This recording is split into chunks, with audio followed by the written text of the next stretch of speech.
Shit.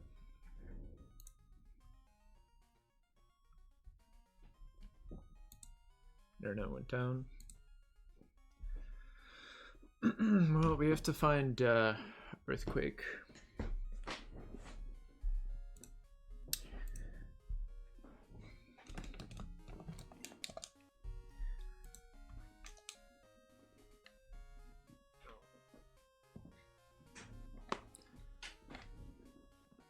Did I really not find it before? Oh wow, I actually didn't, I guess.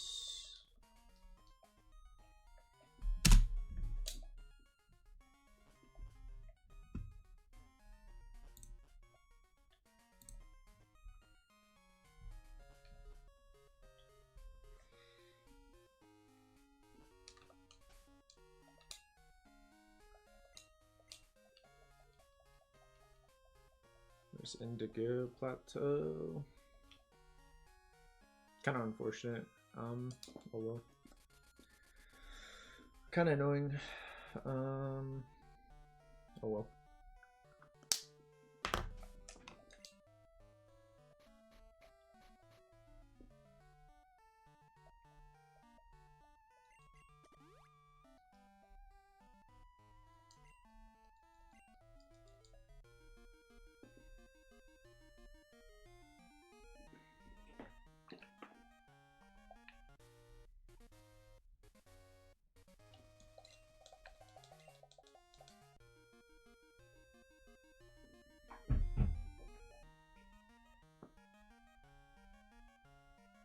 What?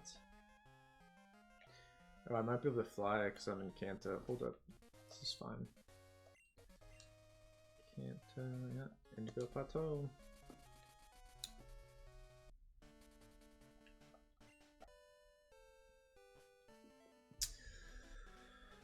Now, where is it in here?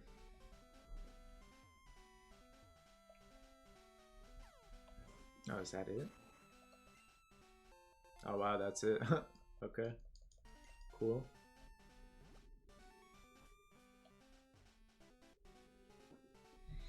Do that instead of roll out. Like I would assume that this is it's gonna be good on the Snorlax, and we can teach return to Chadmeister. Unfortunately, hold up, let's check his attack. It might be bad. That's the problem.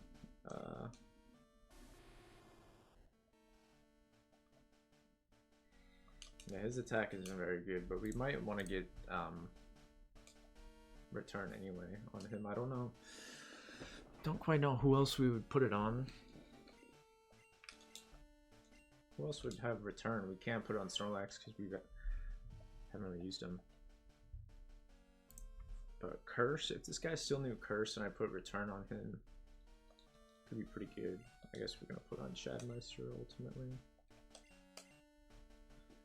I feel kind of weird about it, but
I don't know who else I would want to put return on.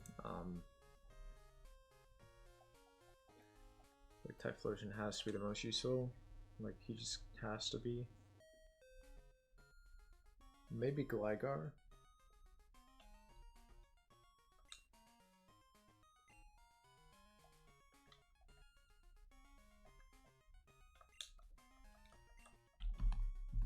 Oh, it has to be on Sunday. Shit, man. Has to be on Sunday.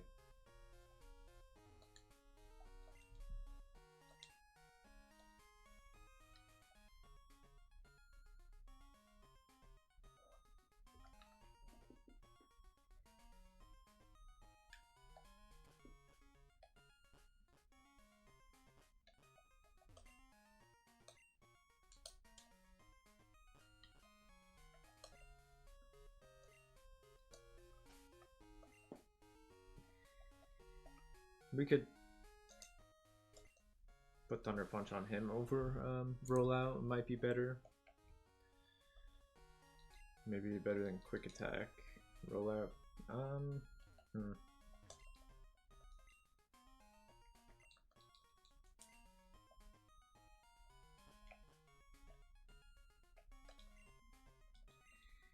feel like Thunder Punch is probably better.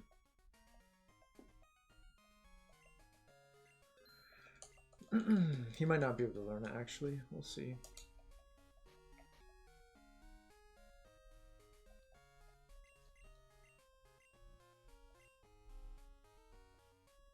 He can.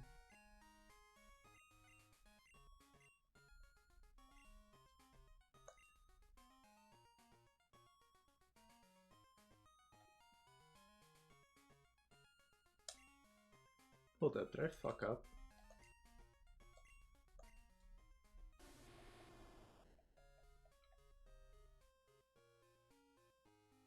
Oh, what did I get? Oh, I got rid of Flame Wheel. I forgot, but I already did that.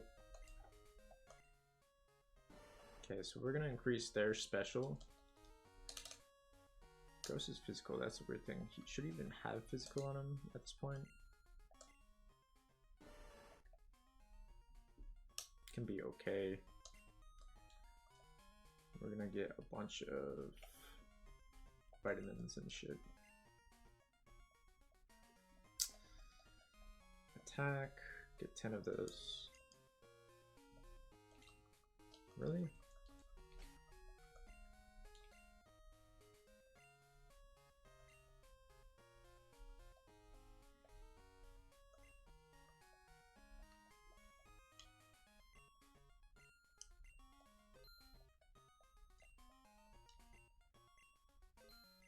By like 10 X attack or like 10 attack, 10 special. That's what's going on here. Speed might be good as well.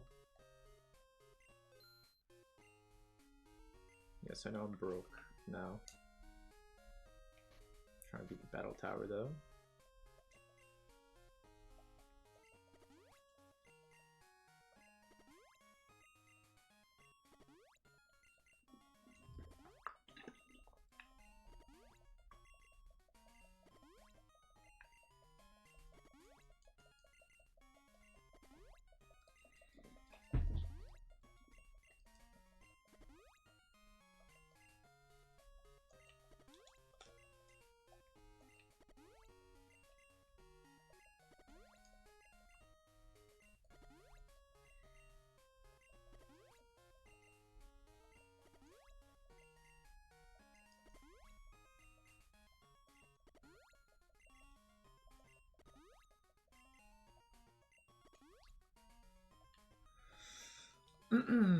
Okay. We can always get more when I farm for Jinx. I need to get Jinx fast.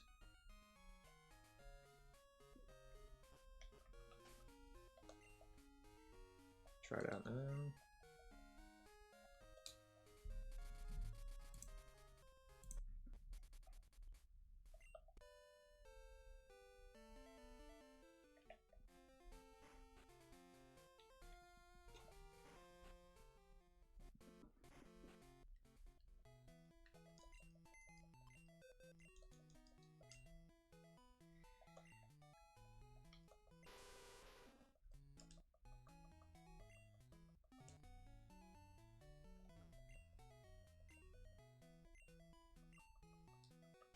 Maybe I should start out with Snorlax.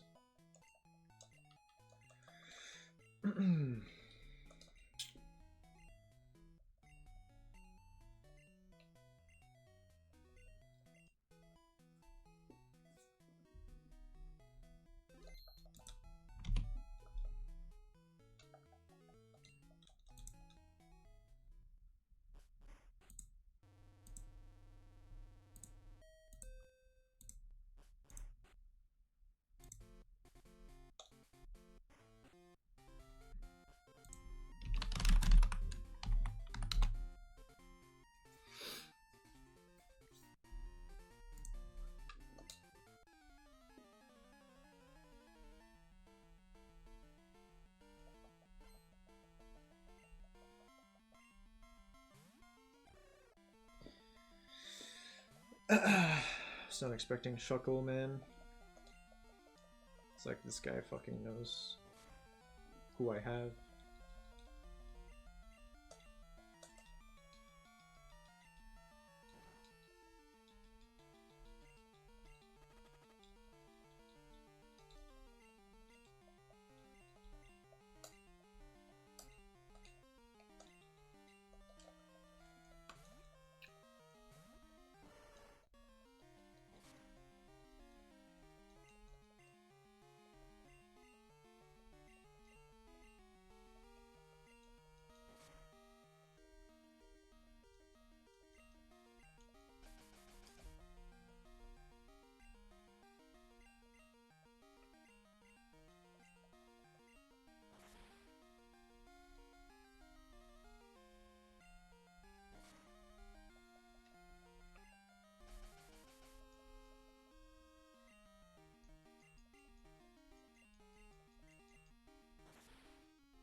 Starting out with Shuckle of all things is crazy.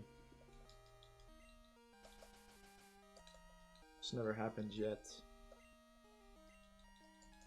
I'm dead. Not quite.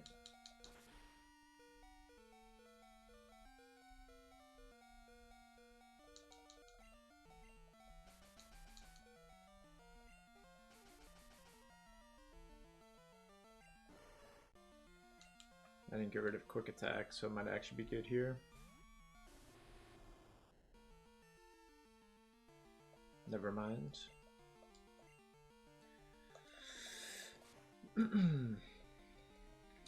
Guess it didn't matter.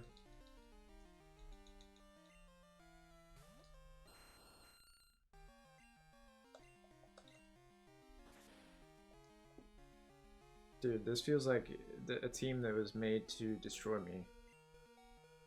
Like,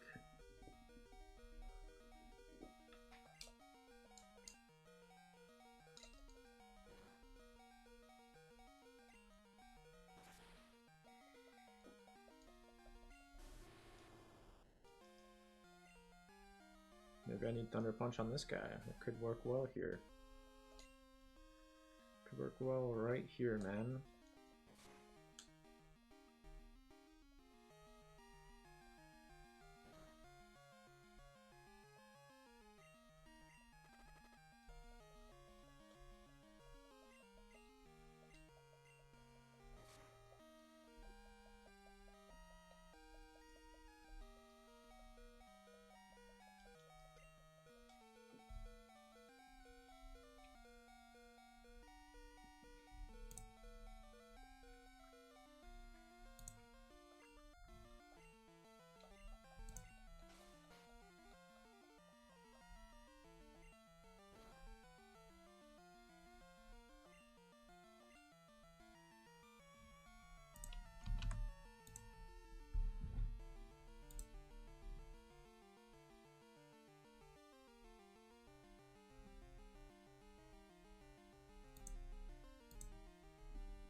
I might die here. Never mind.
How interesting to have Hyper Beam on Articuno and use it on Snorlax.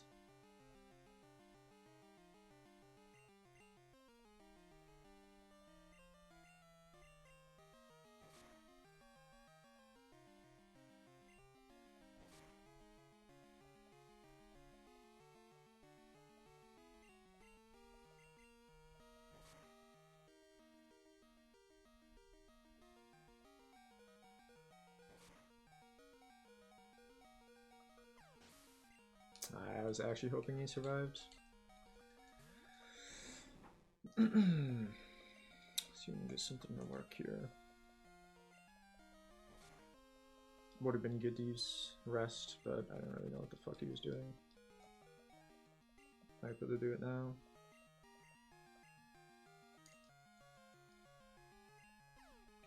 Sucks.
I would definitely like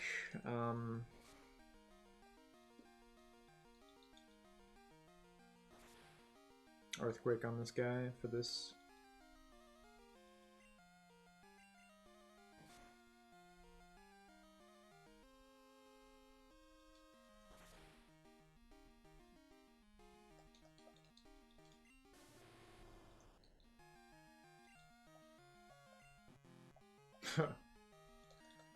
Come on. I was kind of afraid that would end the battle for no reason. Alright. Don't crit.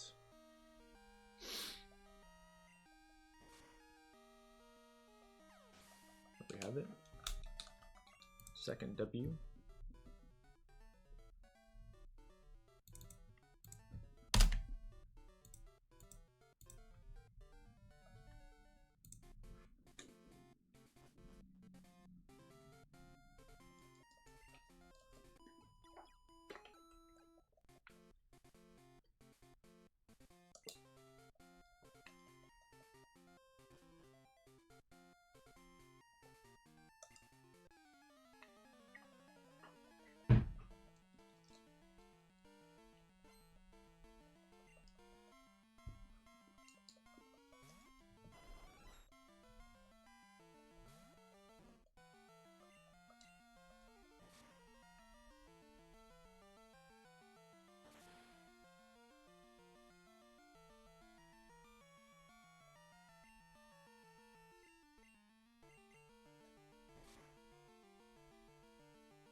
That just kills.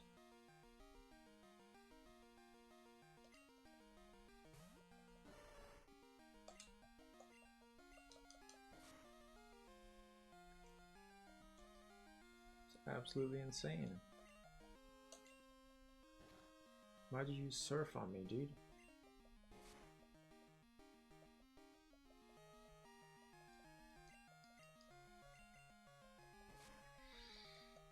Bro has fucking Hyper Beam. I should get that on my Snorlax, probably.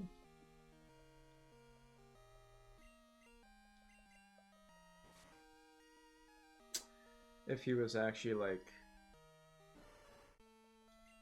had better attack. Goddamn.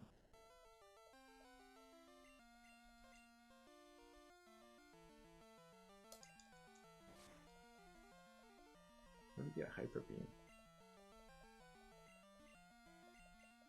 Is that it? I just got one shot by a Snorlax for all my Pokemon.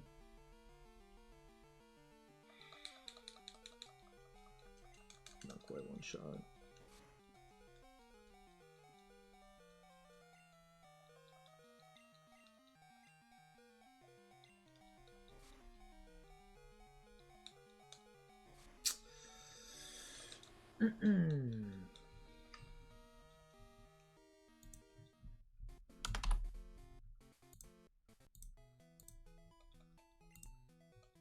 I don't have an answer to Snorlax, it turns out. Man.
Why does this shit happen?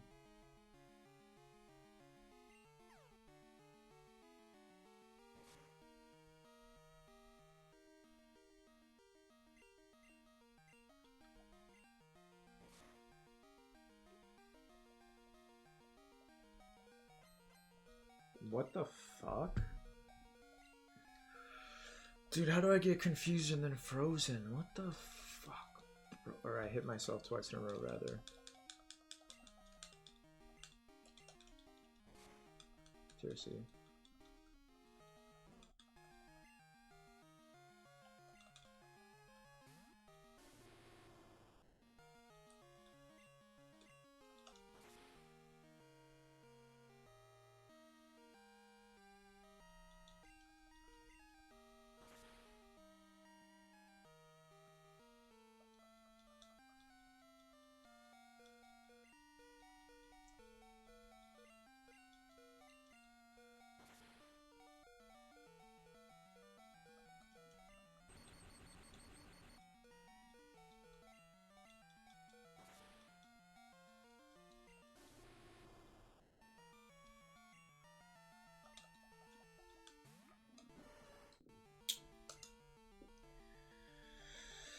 Wouldn't have to be this way if I didn't hit myself twice in a row.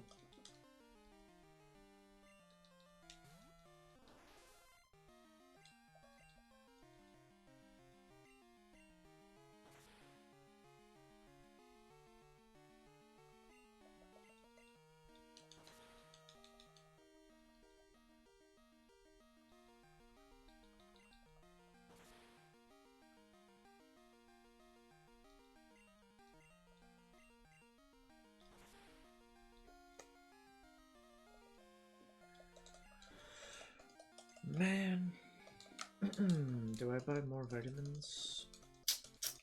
Hard to say, hard to say.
Again, a situation where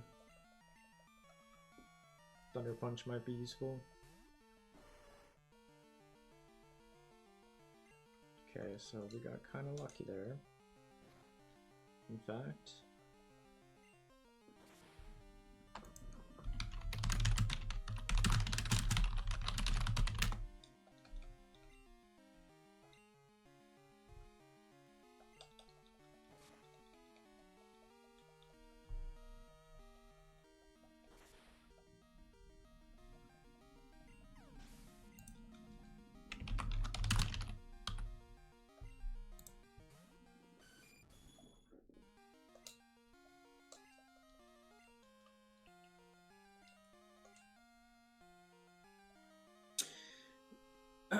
Yeah, that sucks. I need to teach him probably Thunder Punch.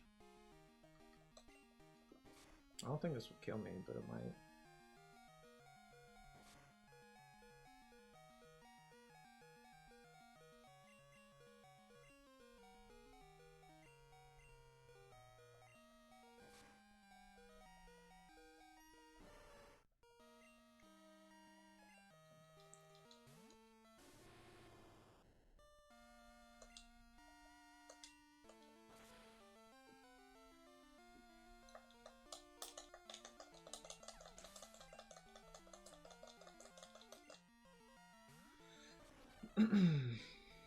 Better watch out for Slowking.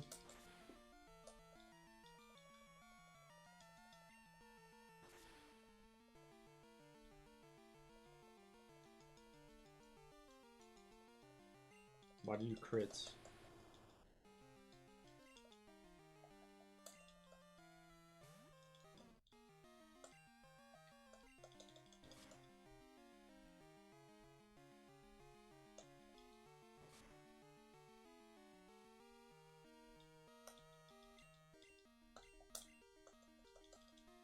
This shit sucks.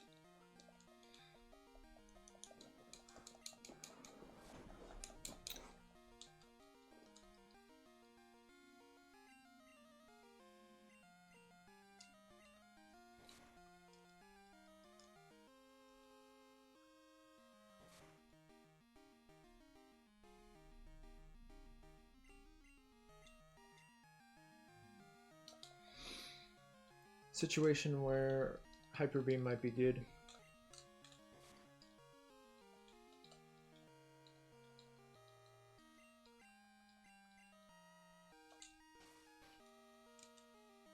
Snore sucks, so I might just get Thunder Punch.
Do you have Chansey or something? Got Articuno right off the bat.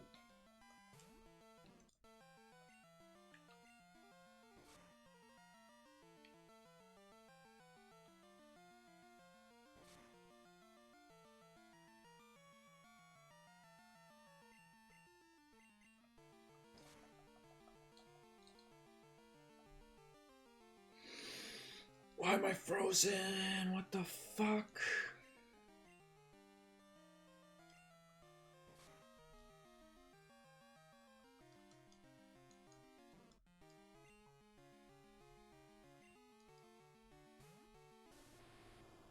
How do you even manage to hit your fucking blizzards?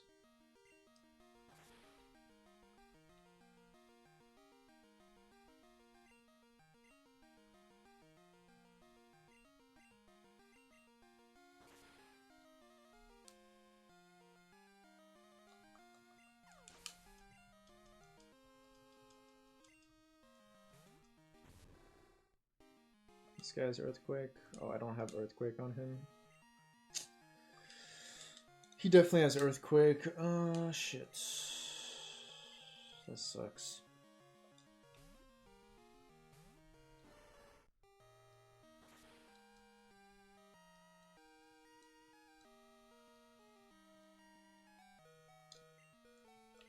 How the fuck did he know I was gonna... I thought he had Earthquake.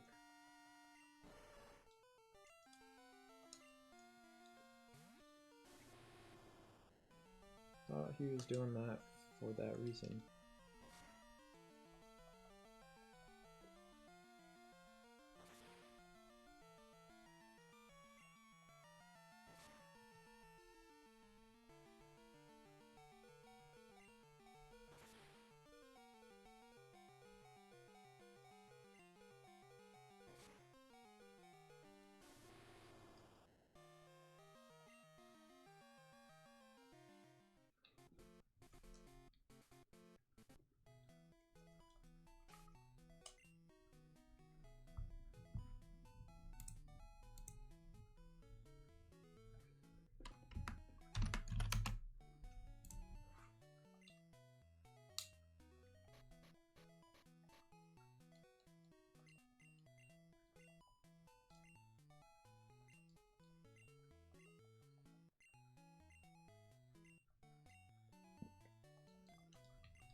Yo, thanks so much, Boxman X, for the 28 months, dude. Wow. Could have sworn 27 months was yesterday. The heck?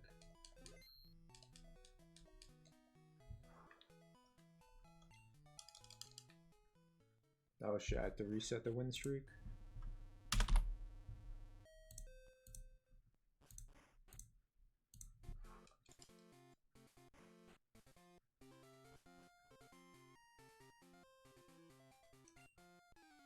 Might be true.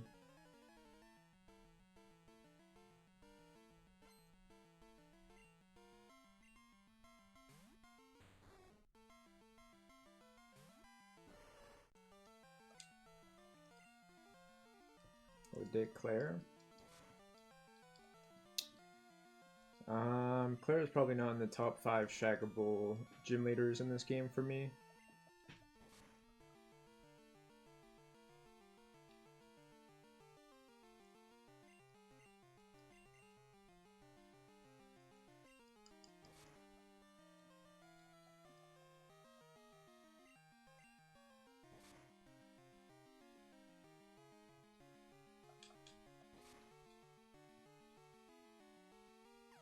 Morty? Pickle Rick, dude.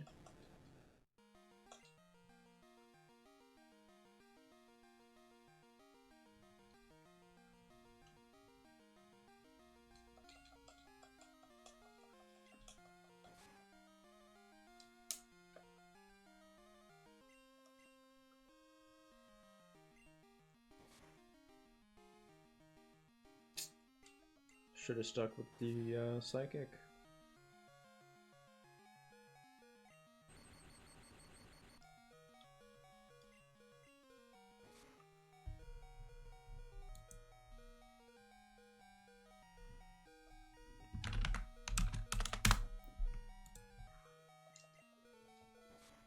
To get Hyper Beam, you have to get it from the game corner. It's quite a grind. I already spent all my money, so I don't have Hyper Beam. It could be pretty useful.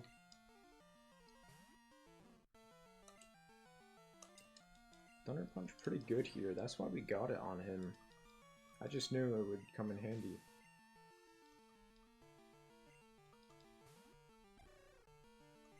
Well, this sucks.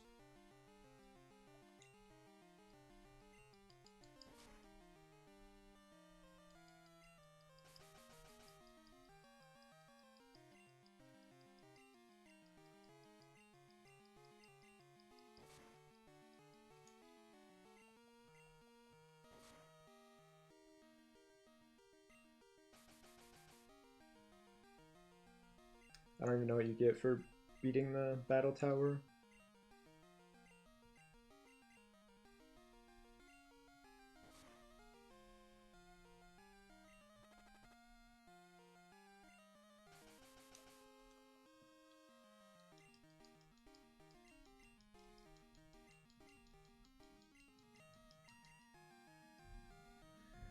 You did rest on me?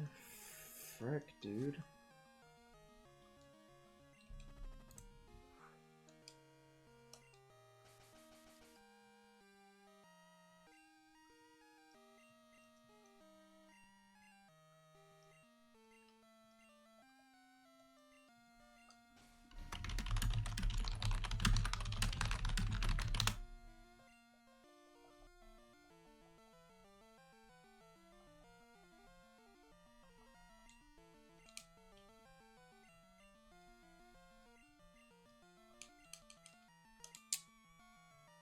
Fuck, dude.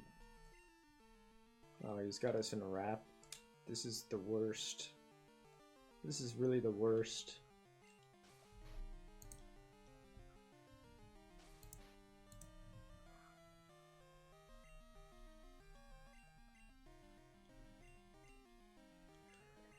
Oh, shit, man.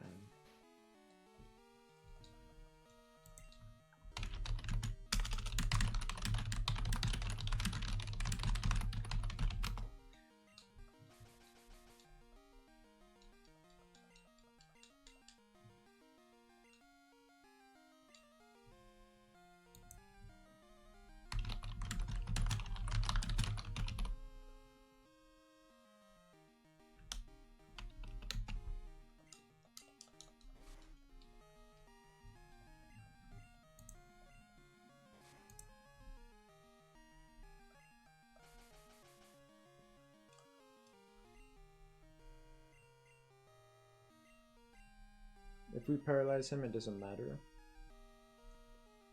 Because he just rests.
I think this is gonna make me rage quit the battle tower.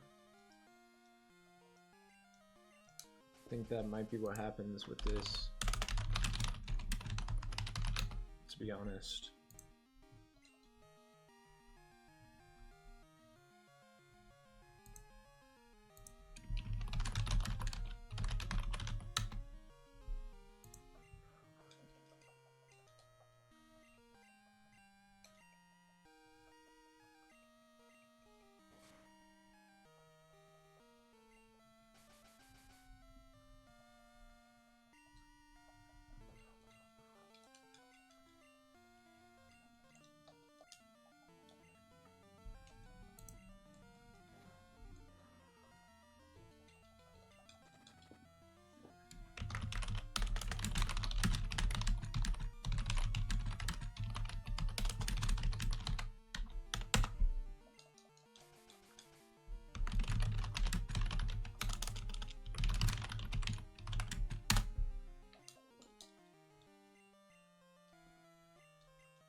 He got me.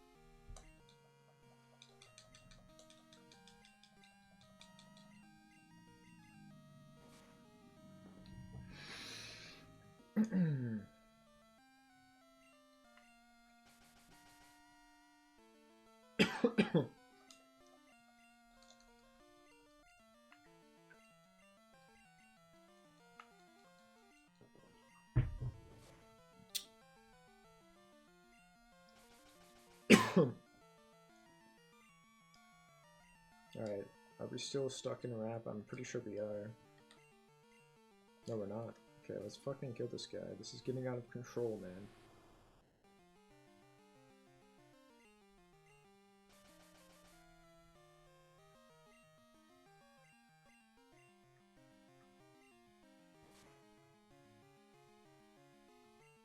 Apparently, that's not gonna work. I guess if we had Slowbro, it would work. Damn. This was a mistake, dude. I think Shuckle is gonna have to make... He's gonna make me rage quit the battle tower.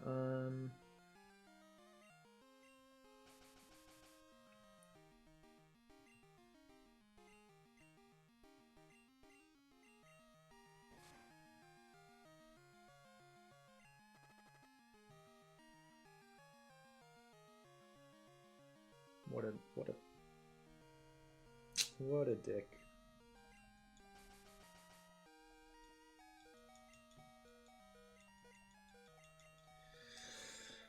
Oh, this is really crazy.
Doesn't matter that much.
Leroy's Pokemon Crystal Walkthrough.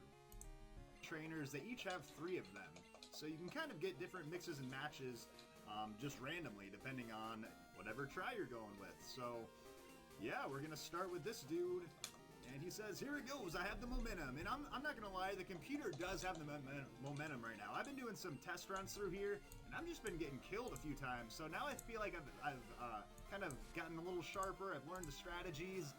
And we do have to start with Lapras though, which I guess this is a good one to just get out of the way first, because this could easily kill you on like one of the later battles. This Lapras, it knows a lot of good moves, but Swirly is a good matchup for it, and I'm gonna put it to sleep with Hypnosis.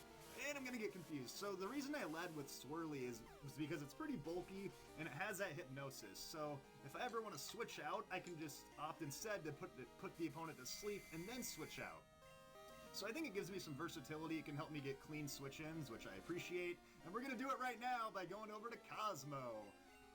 My Typhlosion does have a Thunder Punch. Shit's unreal. Holy fuck. Kill the Lapras. This Lapras can heal itself with a Gold Berry. So yeah, we gotta go with Umbreon, and the idea here is that I'm gonna get set up a little bit while it's asleep here. Actually, I'm gonna go with a Screech. This Lapras is extremely bulky, and if I'm gonna put damage on it, I need its defense to go down. So Screech, very underrated move in my opinion. It's gonna drop down Lapras's defense 2 stages, so now my attacks will do double. If I use Screech again, my attacks will do triple, and I'm just gonna try to use it as much as I can before this thing wakes up. It could wake up at any turn though, so I have to be ready to take, a Blizzard or one of these moves. Oh, and there it goes. It's going to confuse me though. I also just lost my moves that might be good for this. Hopefully I'm not completely confused here and I can get in there with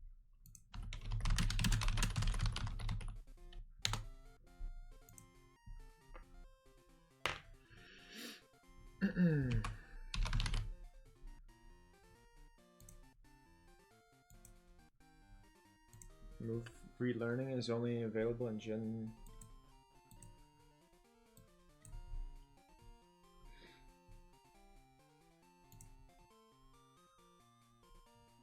Blackthorn City in the house west of Pokemart. Oh, and Crystal, you have to use Pokemon Stadium 2 to remember shit. See, how are you going to hit yourself with a Screech anyways? Yeah, there you go. See, that's what's so dumb, is if there's a 50% chance I'd do damage to myself using Screech on myself. But anyways, now let's just go straight to return. Oh, and there's the Blizzard. I mean, guys, this is same type attack bonus Blizzard. You know, this is like 180 base power, so not messing around here. Took it pretty dang well, though. I mean, I love that special defense on Umbreon.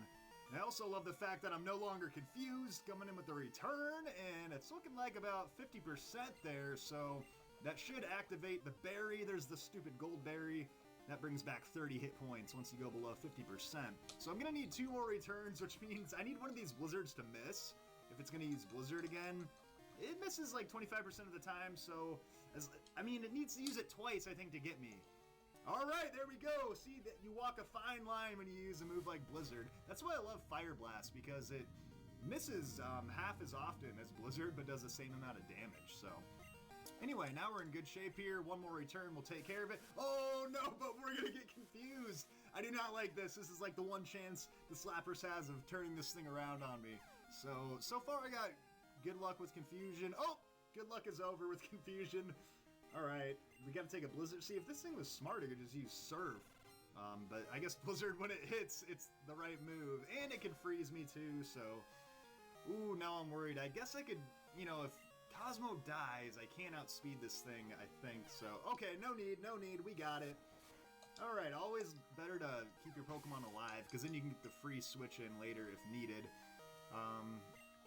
What do you got? Ooh, it's an Electrode. I'm already a little worried because this thing has Explosion. It'd be hilarious if he just wasted it right now, but yeah, that Explosion's tough. So shit. Yeah, I got outsped. I wasn't gonna switch into something just to take the Thunderbolt, so... oh, I'm actually gonna live! How about that? And I snapped out of confusion! Wow, that is... Dude, Umbreon's special defense is insane!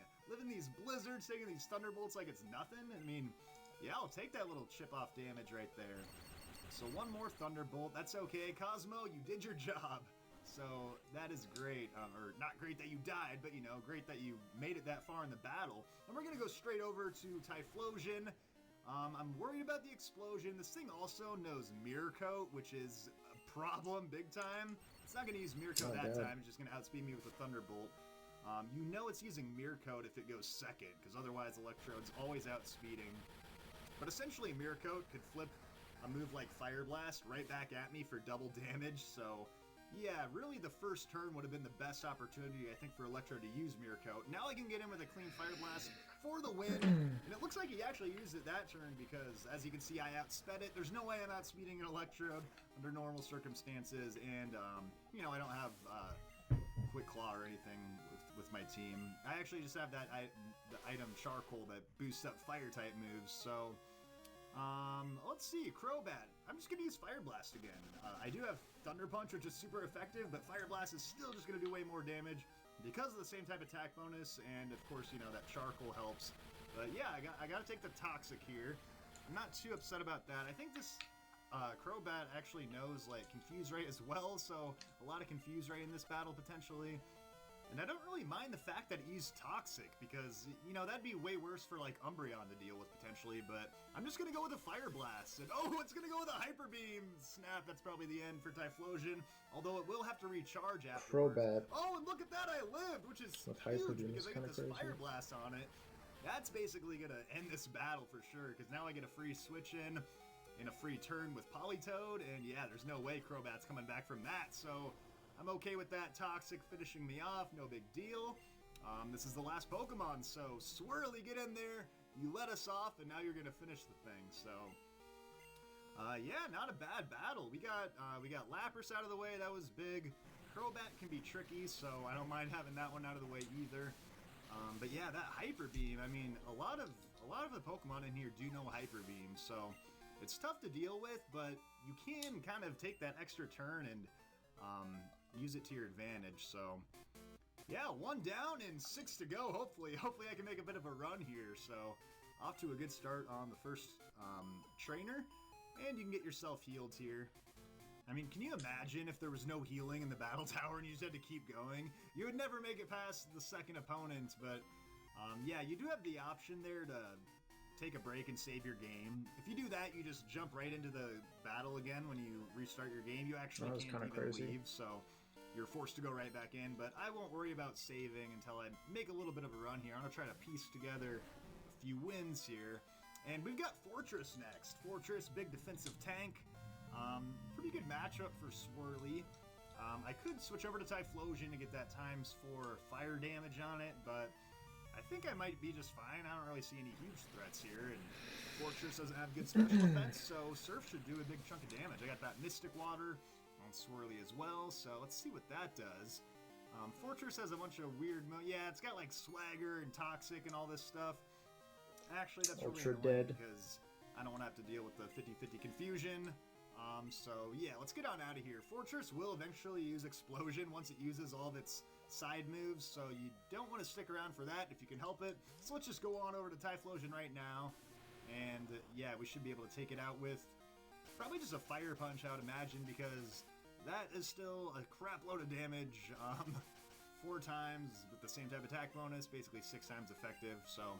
Yeah, it does have that Sandstorm, unfortunately, which... Oh, snap! And I didn't even mean to use Fire Blast, but I guess it hit anyways, so that'll just do a heck of a lot of damage and enough to probably knock it out 2 or 3 times over. Wow, that would have sucked if I missed, because it was probably about to use Explosion on that turn, because it used Toxic, Swagger, or no, I guess it would have poisoned me or something. Anyway, next up is Starmie. Now, this is what's tough about the Battle Tower, guys, is you don't get that option, like, hey, Starmie's coming in, do you want to switch? Like you get in the normal game. That's the beauty of competitive battling. You gotta be thinking 1 or 2 steps ahead at all times. So I have to burn a turn here to switch over to Swirly. But that's okay, because I can take this Surf, which I knew it was probably going to use considering I had Typhlosion in there. Starmie, though, is tough because it also knows Thunderbolts.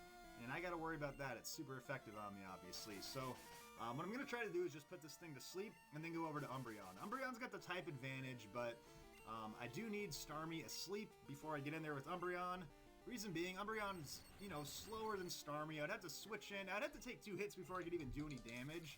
And at that point, I would just be in big trouble. So luckily, I was able to get past that paralysis there. Starmie does know Thunder Wave too. I forgot about that, but I think it has Recover as well. So that's something you got to worry about with Starmie. This is definitely one of the tougher Pokemon. A lot of good water types in this game. So let's just go over to Umbreon right now. I got that Ghost over Psychic advantage with Shadow Ball, but I don't think it's, you know, I'm not strong enough offensively to take down these Pokemon right away, especially since I'm at a level disadvantage. So let's go ahead and try a Curse, because that's going to boost up my attack and also my defense. And I don't know what Pokemon's coming up next, but it could always be useful to have that bulked up defense, even though Starmie's a special attacking Pokemon. And, oh, it's going to wake up and use a Surf. Okay, that's okay, but yeah, Curse, at least I get to carry these attack boosts over to the next Pokemon if I can handle this Starmie, whereas, you know, with Screech, you're just lowering the opponent's stats. Curse is nice because I get to keep the attack, keep the defense, and hopefully right here I can just knock it out with a Shadow Ball, and that'll have me set up pretty nicely for whatever the third and final Pokemon's gonna be. Yeah, I don't really think it's worth trying to use any more Curses because Surf is probably going to get me in a few more shots, and I'm slower, so Shadow Ball it is. I can take another Surf. Yeah, it was nice with Lapras. We got to cross our fingers and hope that Blizzard missed, but yeah, Starmie has high accuracy moves like Surf and Thunderbolt, which I guess the Lapras has those too. It just didn't use them against us. But there's Shadow Ball for the kill. We got the critical hit too. Don't know if I needed it, but I'll take it anyways, and yeah, that should put us in a pretty decent position for... Oh, snap! It's Machamp! Oh, of all the freaking Pokemon, it had to be the one fighting type that's in here. Okay, we're screwed. Let's just try a return, though. Oh, Cross Chop missed, though. That's pretty clutch, because now we get some damage that we otherwise would not have had, and I get a Leftovers boost, too. Now, I'm not saying I'm going to live a Cross Chop or anything, but still, I don't know, though. It's not super effective anymore because of the two Curses. It's possible, but Machamp has so much attack, it can't... Oh my god, he actually lived it! That is insane! That is just bonkers! That is absurd! Took a friggin' Cross Chop from a Machamp? Holy crap! Well, we're obviously not gonna live another one, but... Okay, that's gonna activate the berry. Oh, this is perfect. So, yeah, it's got the gold berry attached. Yeah, let's just go down here like a hero. Holy crap. That's why you bring Umbreon into the battle tower. And I'm happy that it wasted a critical hit on that turn. That is hilarious. Wow, we're in great shape here. We got Swirly, who has Psychic, but it's paralyzed, so it actually might be worthless. It's pretty much down to Hot Sauce. So let's just hope Fire Blast doesn't miss. Please do not miss Fire Blast. It will ruin my day. And that's just a ton of damage for any Pokemon to take right there. Fire Blast is the main reason I went with Hot Sauce over Electabuzz as my special attacking sweeper. And we got a critical hit again. Let's go. I think we probably did need that one. And that is big time. Whew! Wow, that is an intense battle right there. All right, we're piecing together. Oh god, I forgot about that. What the fuck? I got a lucky streak right now. So we're gonna heal up, and a much-needed heal, of course. Let's just get on to opponent number 3. Let's see if we can get 3 in a row in this video. And if I get 3, I'll probably save, and then you know, consider this my run that I'm really going on here. Of course, I did so many little test runs and trying to learn all these Pokemon and their quirks and what they try to do. There's 21 different Pokemon in here. We've got 6 down and 15 to go. We've got Gyarados. So, yeah, it was only a matter of time before we came across Gyarados. Luckily, I do have Electric on my team, but first thing I'm going to do, guys, I'm going to put it to sleep. At the core, this is kind of my main strategy, is to lead with Politoed. You know, just start fighting if it's a good matchup, and otherwise, it's just Hypnosis and switch. Because I know Politoed's bulky enough to take hits in most cases. And using Hypnosis and switching is just a huge advantage to have. Now, Gyarados does have that stupid Miracle Berry or whatever, so I gotta use it twice. That's fine, though, because I think I can take these hits.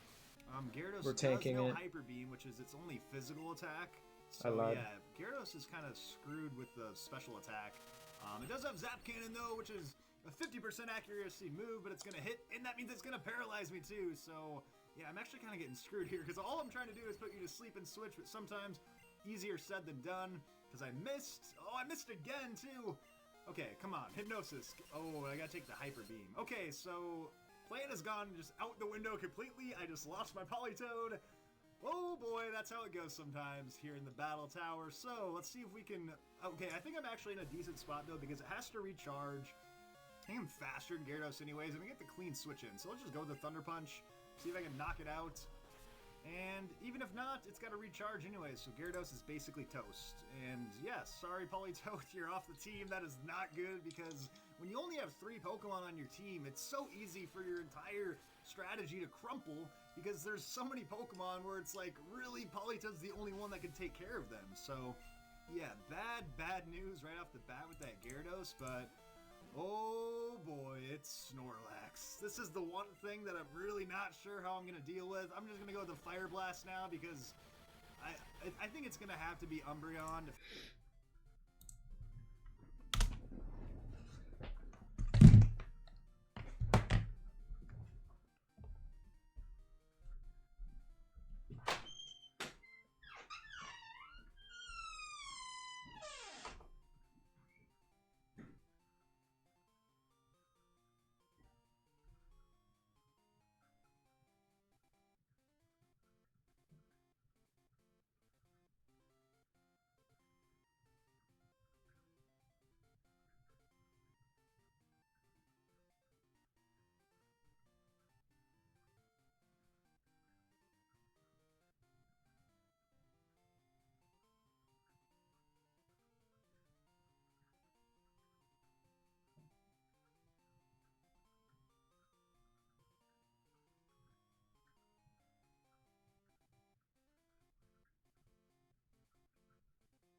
The thing, guys, but I can't even waste a turn switching, so we're just gonna have to go down in flames here. Now, if I can burn the Hyper Beam miss, that is clutch. That is clutch. Now, you should still have to recharge for a turn, even though you miss. What's that all about? But anyways, we'll just keep going to the Fire Blast here. Are you that person? I'm just really hoping I can burn it, because that puts Snorlax's attack in half, and I just think I'm going to need some burn hacks here. Now I got to take the Hyper Beam. If I can live it, that's huge, but it's also same type attack bonus Hyper Beam, which is not fun for anybody. Oh my god, 1 hit point, are you serious? This guy's cheating. Holy crap, this is insane. Okay, now, oh, my Fire Blast missed. Okay. Ooh, I'm getting a little excited here. I think I have a chance to take down this Snorlax. Another Fire Blast, that one did not miss. This is excellent. I'm actually happy Snorlax is coming in the third battle because this is one Pokemon that I think is maybe going to give me the most trouble in this entire freaking tower. Oh, and we got the bird! Let's go! That is huge! That takes Snorlax's attack, it puts it in half, and he used the Hyper Beam. What a freaking idiot using the Hyper Beam, because now it has to recharge. It's burned. Oh, this is huge. This is huge. That's what she Cosmo. said. We got a real chance here, folks. We got a real chance. If I can get past this Snorlax, I'm definitely saving my game. Because this Snorlax is a freaking pain. It's got leftovers, which is kind of offsetting the burn. I'm going to be honest, I really don't know what to do. It's either Screech or Curse. Do I want to pile up my stats or just get... I think I should just... one Screech to put Snorlax's defense in half. I know its attack is lowered, so I feel like I can survive a little bit longer. So, and this will be the quickest way to lower its... to get the most damage on it quickly. Burn looks like it's doing more than leftovers. I think a bird is 1/8, leftovers 1/16, so that's nice. It's basically losing a little bit every time there. Let's move over to Curse now, because let's not forget, Umbreon's my last Pokemon. Even if I get past this Snorlax, we don't know what the heck is going to be next, so I might as well have my attack and defense boosted up as much as possible. Now, Snorlax is going to use Psych Up. This is interesting. It's going to copy the stat changes of Cosmo. Now, I do not think that gets rid of its lower defense, but it is going to copy my +1 attack, my +1 defense. So this is kind of an interesting development here. If Snorlax is maybe programmed to use Psych Up whenever I increase my stats, I can maybe manipulate it a little bit. Or not, it's just going to use Hyper Beam on me. Oh, I should be able to take it though because of the lowered attack from the burn and yeah, all the other stat stuff. So we're in a pretty good spot here. Now Snorlax has to recharge again. What are you going to do? Let me just go with a Cursor Return. Do I use it one more time? God, I don't know what to do. I'm gonna use it one more time. One more time. Okay, because yeah, we really don't know what's gonna be next. The third Pokemon is gonna change everything. It's either gonna be why does he get a crit? Matchup I can handle, kind or of something. Stupid, man. I mean, if it's like Steelix, can you imagine? My God. Although, that would actually be impossible because Steelix holds the Miracle Berry, which she already used the Gyarados holding the Miracle Berry, and you cannot have the same item on more than one Pokemon. And I think we're ready to go for the return. I think with the burn damage, we ought to be able to take it out here. So let's go for it another time. And it's going to use Psych Up, which is alright with me because it's not doing any damage. And I want to be at full health for this last Pokemon. And I'm thinking in my head, like, Caesar and Shuckle would be nightmare matchups. But they held Leftovers, and you already used Leftovers on the Snorlax. So I think I'm actually going to have a favorable matchup. And I'm really surprised that he lived that there. But it doesn't really matter, I guess, because this is So the last fast. turn. Anyways, and I get to full health with the Leftovers, but I probably could have used Curse one more time if I really wanted to be efficient, but I don't know, those Psych-Ups are like kind of sneaky in the background there, getting his defense all boosted up again. Kind of negates that initial Screech I used in the end. And it's a Kingdra, which is not the easiest thing in the world, but also not the worst, I think, because, you know, I'm at full health, I have this Curse going. I think we gotta use a Screech. This is the last Pokemon, let's just get its defense. That'll be the quickest way to start piling up damage. I'm loving my special defense here. If there's one thing I learned is that Cosmo Yeah, he just outspeeds me so much. Yeah, Kingdra has no weaknesses, so you know, there's nothing you can really do other than just rely on your strongest attacks. I'm relying on Screech because my attacks ain't gonna do diddly squat to it. The question is, do I use it one more time? I think we're gonna go straight into the return because we get triple damage right now. That's fine with me.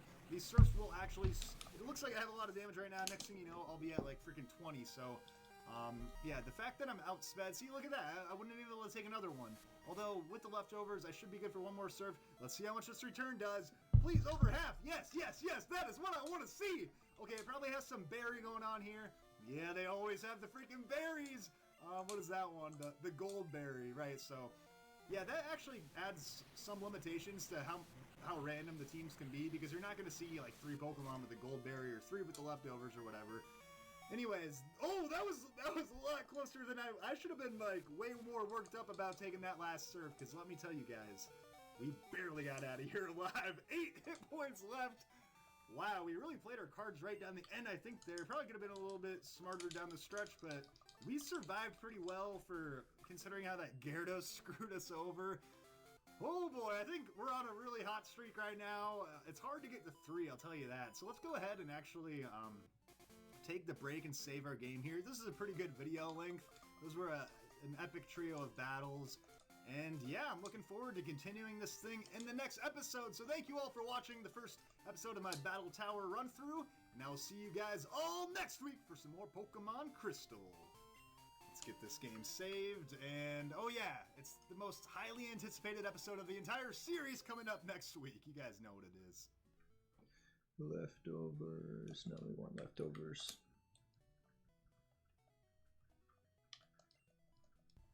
Leroy's Pokemon Crystal Walkthrough, Part 69.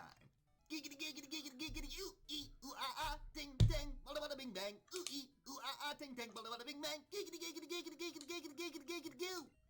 What's going on, everybody? It's Leroy. Welcome back to the Battle Tower Challenge here in Pokemon Crystal version. In the last episode, we took down the first 3 trainers, and then we saved our game, and when you turn it back on, they just, like, drag you right back up there immediately. So don't even think about leaving the Battle Tower for even a second. But yeah, I was going to post this video last week, but I did get a new job, so I had up there immediately our game version. In the last episode, we took down the first 3 This dude's definitely trainers, using a and then we save saved our state. game, and when you turn it back on, they just, like, drag you right back up there immediately. So don't even think about leaving the Battle Tower for even a second. But yeah, I was going to post this video last week, but I did get a new job, so I had some transition in my life. So that's what was going on. And if you're watching this in the future, you don't really care about that 1 week gap. But anyway, this guy wants to see my style in action. So here we go. It's the 4th battle here in the Battle Tower. We got to defeat 7 trainers to finish off the prize. And this guy brought his kid here. Like, sir, this is not a daycare.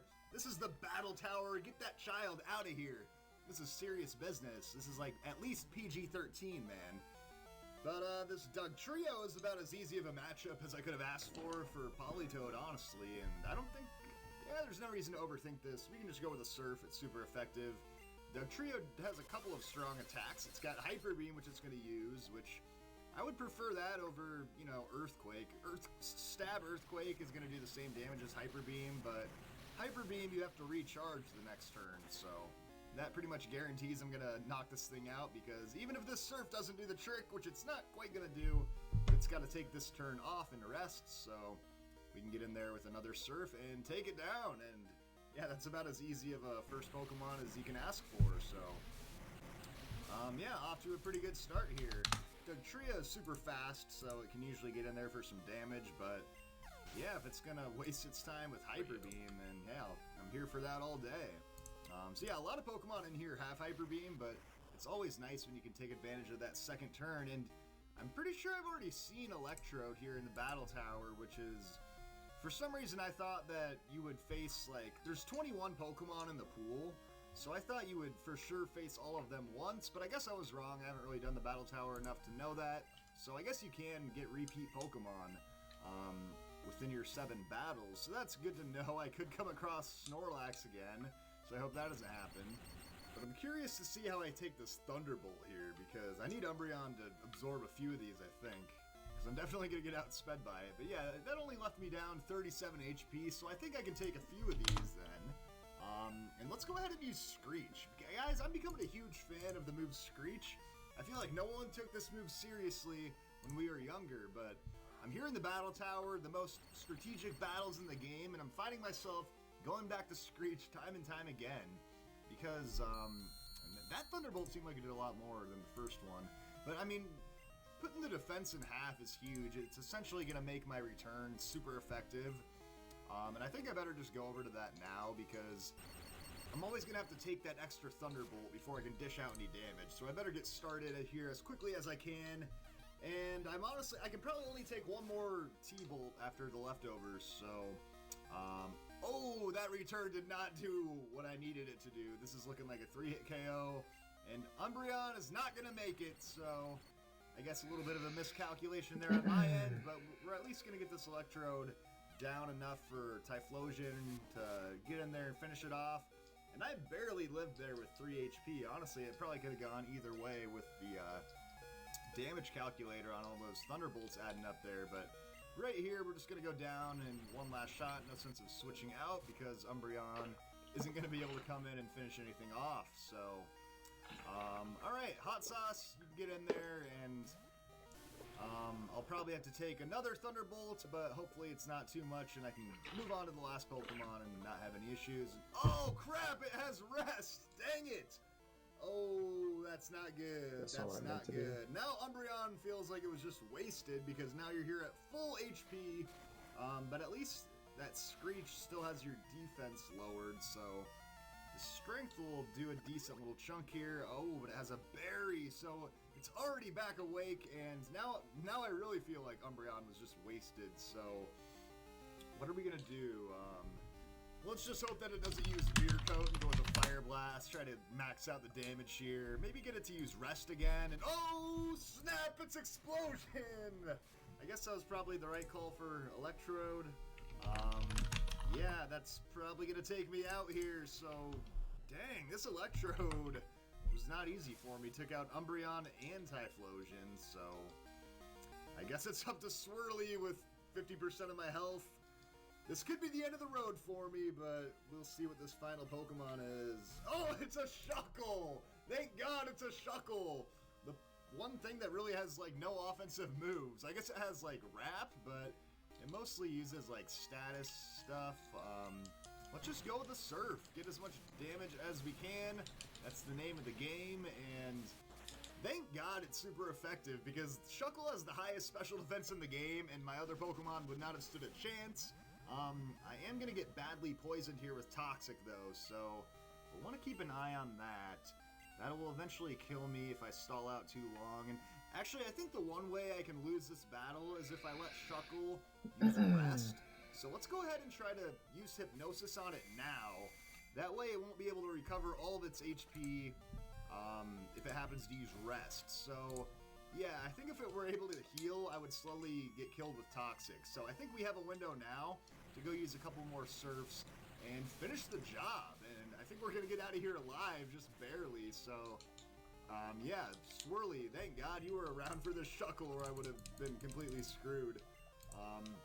Ooh, it is going to wake up and use Wrap, so that is an annoying combo, having the Wrap and the Toxic. Critical hit even there for like 8 HP, but yeah, I think it's a little bit too late for it here, so one more Surf will finish the job. If it would have used rest that turn, like right when it woke up, I would have been screwed. But yeah, that'd be pretty funny to be trying to use rest while you're actively asleep. But there we go. We got out of this thing alive, just barely. Poisoned with 37 hit points. We were not going to last much longer, so that's going to do it for the 4th battle. And yeah, let's just keep this thing going right into the 5th battle. Making good time here. So yeah, let's get those Pokemon fully healed, and let's see what this next challenger has to offer. Now that I know the Pokemon can repeat, I'm a little worried because there's definitely some deadly combinations that could present themselves, but yeah, let's get started with number 5. And I'm always comfortable with Swirly in the lead because I got that Hypnosis in my back pocket. We got Scientist Nickel. Oh, he's got a Slowking. All right, this is not the easiest Pokemon in the world to deal with, for sure, but it's definitely not posing a huge threat to me. I think I definitely want to put this thing to sleep, though. And then I can get a clean switch over to Umbreon, and I think Umbreon's going to have to be the one to finish the job. Shadow Ball is going to be super effective, and oh, look at that, it's got a freaking Mint Berry, so Amnesia, that's going to boost up its special defense, but luckily I'm not relying on special attacks, so just put you right back to sleep. We're getting some good accuracy here with Hypnosis, so that's always good to have while it's lasting. And yeah, let's switch over to Umbreon. Get the Dark on Psychic advantage. Slowking is going to have Surf, and I think this one knows Rest as well. A lot of Pokemon do have Rest in here. It seems like it's a frequent move, but it's already asleep right now, so probably not going to use it. And let's go ahead and, guys, you know what's my favorite move in the world? We're going with Screech. Just got to soften it up a little bit there, because Slowking is a very bulky Pokemon. Ton of HP, good defense and special defense. And let's see how we can take one of these Surfs. Yeah, Umbreon is great because Umbreon has a ton of special defense, and we see moves like Surf all the time in the Battle Tower, tons of special attacking Pokemon, and I'm taking those pretty well, so I can go with the Shadow Ball right here to see what it does. I don't want to waste too many turns on Screech. I kind of got to get in there eventually for the attack, so it's looking like a 2-hit KO, which is just what I need. Yeah, Umbreon's not too shabby when you're getting in there with the super effective moves. But as we saw last time, just relying on Return is never quite enough, so it's good to have Shadow Ball handy to dish out that super effective damage, and it's kind of proven to be more helpful than a move like Feint Attack or Bite or whatever, traditional Dark-type move, because Shadow Ball's a physical attack and takes advantage of, like, Curse stacking and Screech, so yeah, one thing it cannot do, though, is touch this Skarmory. It would take me a million years to kill this thing, even if it didn't use any moves on me, so let's go over to Hot Sauce, who is built to take out Skarmory. And yeah, I'm really not too worried about this thing. It's got, like, Steel Wing, it's got Toxic, which is just a slow death, but I should be able to finish it off with probably just one Fire Blast. Skarmory does not have good special defense, but it's got amazing regular defense. And I'm able to outspeed it, so yeah, Skarmory and Slowking are actually a couple of really tough Pokemon here in the Battle Tower, but I had the perfect matchups for both of them, so just like that, we got Skarmory out of the way. Maybe a lot tougher for you to take out, but yeah, having a Fire or Electric is really helpful. And Starmie is not a good matchup for Typhlosion, and wow, another Water Psychic type on the same team. I'll just go with a Thunder Punch here, guys, and yep, it was nice knowing you, Typhlosion, but this Surf is probably going to be the last thing you see, and I do not know how I'm going to deal with this. I guess I'll kind of just implement the same strategy I did on the Whoa, we actually lived with 6! How did you do that, Typhlosion? How in the freaking world did you take a Starmie Surf? I do not know, but I guess the poison's going to finish me off. Damn you, Skarmory! It was the Skarmory that got me, not the Starmie. Okay, so we're going back to Swirly. We got full health on Politoed, so that's a good thing. Let's do what we always do, guys. We're gonna put you to sleep and then switch on over to Umbreon. That's how we got the job done against Slowking. And oh, I forgot about Thunderbolt, which is super effective. That's not fun, but at least it's not same type attack bonus. And I'm left with 69 hit points on part 69. Maybe this is a good sign, everybody. So we got you to sleep with Hypnosis there. We're going over to Cosmo. You guys already know what it is. We're going straight into the Screech strategy, and then we're going to try to finish it off with a Shadow Ball. Now, the Starmie does have Recover, so I want to be careful here. I don't want to put it in a spot where it can wake up and heal itself, so I want to make sure I can finish the job in one clean Shadow Ball. So, okay, cool. It's still sleeping. It didn't wake up right away like it seemed like that Shuckle did. So I can soften it up there. Maybe a Shadow Ball could... Okay, I want to do one more just in case. I have 105 hit points, so I know I can survive here. That is excellent. Still sleeping, and now I think we're just chilling. There's no way the Shadow Ball is not going to finish it off, so I am feeling good about this Starmie. So let's get in there for the kill with Shadow Ball. And oh, it's finally going to wake up and use a Surf. So I think this, as long as this doesn't get a critical hit. But I bet I can take... I mean... Based on the fact that Typhlosion actually lived it, yeah, I'm taking those all day, so... Yeah, we had a little room to spare there, but yeah, Cosmo's gonna come out on top, and that's gonna do it. 3 up, 3 down, and that is the 5th trainer here in the Battle Tower. We are moving pretty quick, but I think we might wrap it up here, guys, because I don't think I want to try to finish the whole thing in this one episode, because then the walkthrough would basically be over. I want to make sure we have room for a part 70. That's what he says when he's putting a save state. Save state. He's just putting a save state. He's ending the video because of that. 100%. This will be a little bit shorter of an episode, but that's okay. I don't want the whole walkthrough to be over. That seems way too quick for that. So let's take a break here before opponent number 6. Good opportunity to save my game, and yeah, guys, we got 1 episode left in the walkthrough. We got the last 2 challenges here in the... I'm gonna get some water, more.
Tower. So it's been a wild ride, but it's all gonna be coming to an end next week, everybody.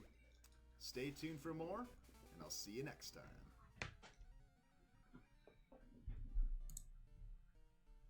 Leroy's Pokemon Crystal Walkthrough, Part 70. What's going on, everybody? It's Leroy. Welcome back to Pokemon Crystal version. In the last episode, we left off here in the Battle Tower after defeating the 5th trainer out of 7. And today, we plan on wrapping up the whole Battle Tower challenge and the entire walkthrough. Guys, this is part 70. We have done everything we needed to do in the game up until this point. So I have mixed emotions here. I'm very excited to finish off what we started here, but I'm also very sad that this walkthrough is coming to a close. I mean, we've been working on this thing for over a year now, and it's definitely been a big part of my life, so it will be weird wrapping this up, but we'll get to all that afterwards. We gotta focus on the battles right now, because we're not getting to the end of the game until we get through Challengers 6 and 7, so here's Hiker Alexander. Oh, and we've got a Gyarados to deal with again. And, you know, I think I know what to do with Gyarados, because it does have that Miracle Berry to restore status condition, so I don't think it's worth trying to put the thing to sleep. I'm just going to switch on over to Typhlosion, because Typhlosion has Thunder Punch, and if I'm lucky, Gyarados will use like a Hyper Beam on him, and then need a turn to recharge or something like that, because I think I could take a Hyper Beam, even though Gyarados has really high attack stat, because Hyper Beam is just one of those moves that doesn't do nearly as much damage as you think it's going to do. And hey, when it does 0 damage, that's even better, so Hyper Beam's going to miss, but he doesn't have to recharge after a miss, but whatever, I can still outspeed him for the Thunder Punch, and hopefully that's a one-hit KO. If not, whatever, I can take the next hit, even if it's a Surf, and he's going to opt for Rain Dance, so that's a little different. I wasn't expecting that, but that is actually kind of annoying because it's going to weaken my fire type attacks. So it actually lowers my fire moves by 50%. So I'm happy we got rid of the Gyarados. Slightly annoyed by that Rain Dance, especially since he went to Machamp, because Fire Blast is the move I want to lean on here, but it's basically going to be not very effective because of that stupid Rain Dance. But you know what? We'll just put the damage on him anyways. Oh, we're going to miss. And an Earthquake. Okay, well that could be the end for Hot Sauce because that's super effective, but that's okay. I want to get a clean switch into Politoed eventually because, oh, I am going to live the Earthquake. Alright, so we'll take another chance with Fire Blast here, I guess. If I switch over to Swirly, though, I can actually get boosted water power on this Rain Dance. So a clean switch to Swirly will be great, and we burned the freaking Machamp, so that is awesome. That is going to cut its attack power in half, which is great. I feel like we burned the last Machamp that we saw, or maybe I'm not remembering correctly. But holy smokes, that was huge. That was clutch. And we'll go straight to Swirly, like I mentioned. Now, I can't put it to sleep because it's burned, but that's just fine with me. I'm going to go with the Surf. It's actually going to do more damage than a super effective Psychic because of the fact that it's raining right now. We kind of have double stab going on. It's like a double same type attack bonus, essentially. So we can eat that Cross Chop easily because of the burn. It would have done a pretty good chunk otherwise. But yeah, this Surf is going to do a ton of damage. Yeah, I wonder if that feels good getting hit by all the water since he's burned right now. But, okay, the rain is going to stop there, and he's got a berry, which is going to restore some health. But you know what? I think we can just go to Psychic now. The rain stopped, and Psychic's now going to be the more effective move, so we could take another Cross Chop, no problem, and yeah, we're in pretty good shape here. The Psychic will take it down, and we're going to be on to the last Pokemon, so I think we're in a great spot. We still have a little bit of health left on Swirly. We've got Umbreon fully ready to go. So like always, it's going to kind of come down to the matchup. And we have a Girafarig. Oh, that is great. Girafarig stands no chance against Umbreon. So rather than just switching straight in, though, I'll probably just let Swirly get knocked out here. I'll go with a Hypnosis. Maybe I can put it to sleep. But oh yeah, this Psychic will easily take me out. Girafarig is actually pretty good with its special attack there. So yeah, it's going to come down to Umbreon. Now, here is one very important note. My Umbreon does not know any Dark-type attacks. It only knows Shadow Ball as a means of attacking Psychic types. But this Girafarig is a Psychic and Normal type, meaning my Shadow Ball does not work against it. So I'm going to go with Curse instead and try to beef up my attack stat to get after him with a Return. And he's going to go with an Earthquake, which is expected. This Girafarig knows, like, Psychic and Dream Eater and Crunch as its other moves. So really Earthquake is its only logical option. And as you can see, it's not doing that much. So a couple of these curses will continue to further wall the Earthquake, and eventually I can get in there with a huge boosted up return to knock it out in like a hit or two. So yep, Girafarig, even though you have that annoying normal type to stop my Shadow Ball, you still don't have anything to actually deal with Umbreon in the long term. And yeah, this is why Leftovers is just such a great item on your bulky Pokemon, because you can just slowly start recovering even more damage than he's dealing out at a time. And I'll do one more Curse. I think at this point I have it in the bag, unless he gets a critical hit or something crazy like that. But yeah, Earthquake's doing like 10 damage. Pretty soon he might be better off using like Crunch, honestly, even though it's not very effective. So let's go on over to Return. I think we're in the clear now. And he actually is going to go to Crunch. And I wonder if is it Girafarig that's crunching me, or is it that thing sticking out of its tail that's crunching me? I feel like it's the thing on its tail that's actually crunching me. That's what I remember from like Pokemon Stadium or whatever. And one more of these returns is going to finish off the battle, so another great defensive stand by Umbreon here. And I honestly think I chose the perfect team for this challenge. I don't think any other combination of my 3 Pokemon could have gotten me this far in the Battle Tower Challenge. And now we're on the very last trainer. So guys, this is it, the grand finale of the walkthrough. One final battle to finally beat the game to full completion.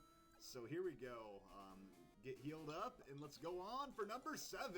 I've never actually done one of these Battle Tower challenges, at least this extensively in 2nd generation, so this will be my first time potentially ever defeating the Battle Tower. So yeah, here we go, battle number 7. We have defeated 18 Pokemon so far, so we're going for 19, 20, and 21 with Last Zaborowski. And a Doug Trio is first up. That is a great matchup for my Swirly here. So I am in great position to get this started off the right way. Yeah, Doug Trio has basically, what, it's going to use Earthquake or Hyper Beam or something. But yeah, I'll just go with Surf. It should be a 2-hit KO probably. And yeah, there's Hyper Beam. I was mentioning before, you know, Hyper Beam just doesn't do that much damage. It's like, if it's coming from a non-normal type, 150 base power is very manageable in competitive play. I mean, it takes a lot to knock Pokemon out when you don't have Same type attack bonus and you don't have super effective moves. I mean, even that Surf, which has all of the above, still couldn't take out the Doug Trio. So that just shows you, and I'm going to do an Ice Punch, by the way, because I don't think I've used Ice Punch yet, and I know that can finish it off. But yeah, Hyper Beam is just, yeah, it's kind of lacking. I mean, it does as much damage as, like, a same type attack bonus, super effective Confusion would do. Like, if I had Stab Confusion right now on this Crobat, it would do the equivalent damage of a Hyper Beam, which is kind of eye-opening if you think about it. Anyway, I'm just going to go with Hypnosis here. And there's another Hyper Beam. They love using Hyper Beam here in the Battle Tower, but for all the reasons I just mentioned, not that bad. It is going to knock me out because I was low on health, but that's okay because now Crobat has to recharge, and this gives Hot Sauce a great opportunity to come in here and start dishing out some damage. So yeah, Hot Sauce. Even though I have Thunder Punch, which is super effective, I'm going to be sticking to Fire Blast here. You just can't argue with 180 base power, plus I have the Charcoal on him. So Fire Blast all day over Thunder Punch, which even Thunder Punch is only going to do 150 with a super effective shot. So Fire Blast all day, cross our fingers, hope it doesn't miss. We've been doing pretty good so far, so take advantage of that recharge turn, and I don't expect this to be a 1-hit KO, but it's nice to get this out there because Crobat's always going to outspeed you. And it can do a lot of annoying stuff with Confuse Ray and Toxic, and it even has a track, which is a good reason to have my male Typhlosion in here right now. So Fire Blast is looking like not quite a 2-hit KO, but we'll stick with it for now. The Toxic, for some reason, didn't work, but the Fire Blast is going to miss. So I guess we got a 1-for-1 wasted turn there. But hey, I'm glad you used Toxic twice instead of Confuse Ray. So now I'm badly poisoned, but I can manage that. And this Fire Blast will put it down to a comfortable range where I should be able to finish it with a Thunder Punch just for that boosted up accuracy. So it'll still be useful having the super effective hit here. And yeah, Toxic is a slow build up for the amount of damage it does, so not so bad right now. And we'll go with the Thunder Punch, and wow, it's gonna do another Hyper Beam. But yeah, guys, kind of a lot of Pokemon.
Alright, see if we can reset it.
Crazy, we really only leveled up once from that. Besides Jinx, which doesn't count.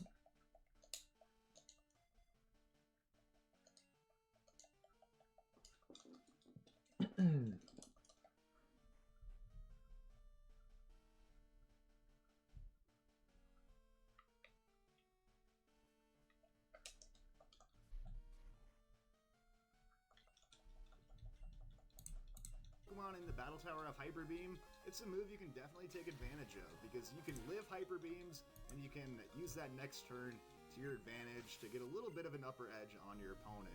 So, guys, the last Pokemon here is a freaking Kingdra, which I am not excited about. We had one of these before, but oh, it was not easy to kill.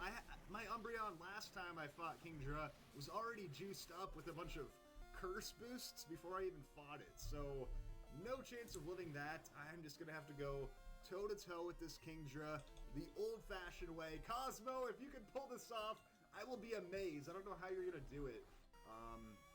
Okay. Trying to run through all the scenarios in my head here.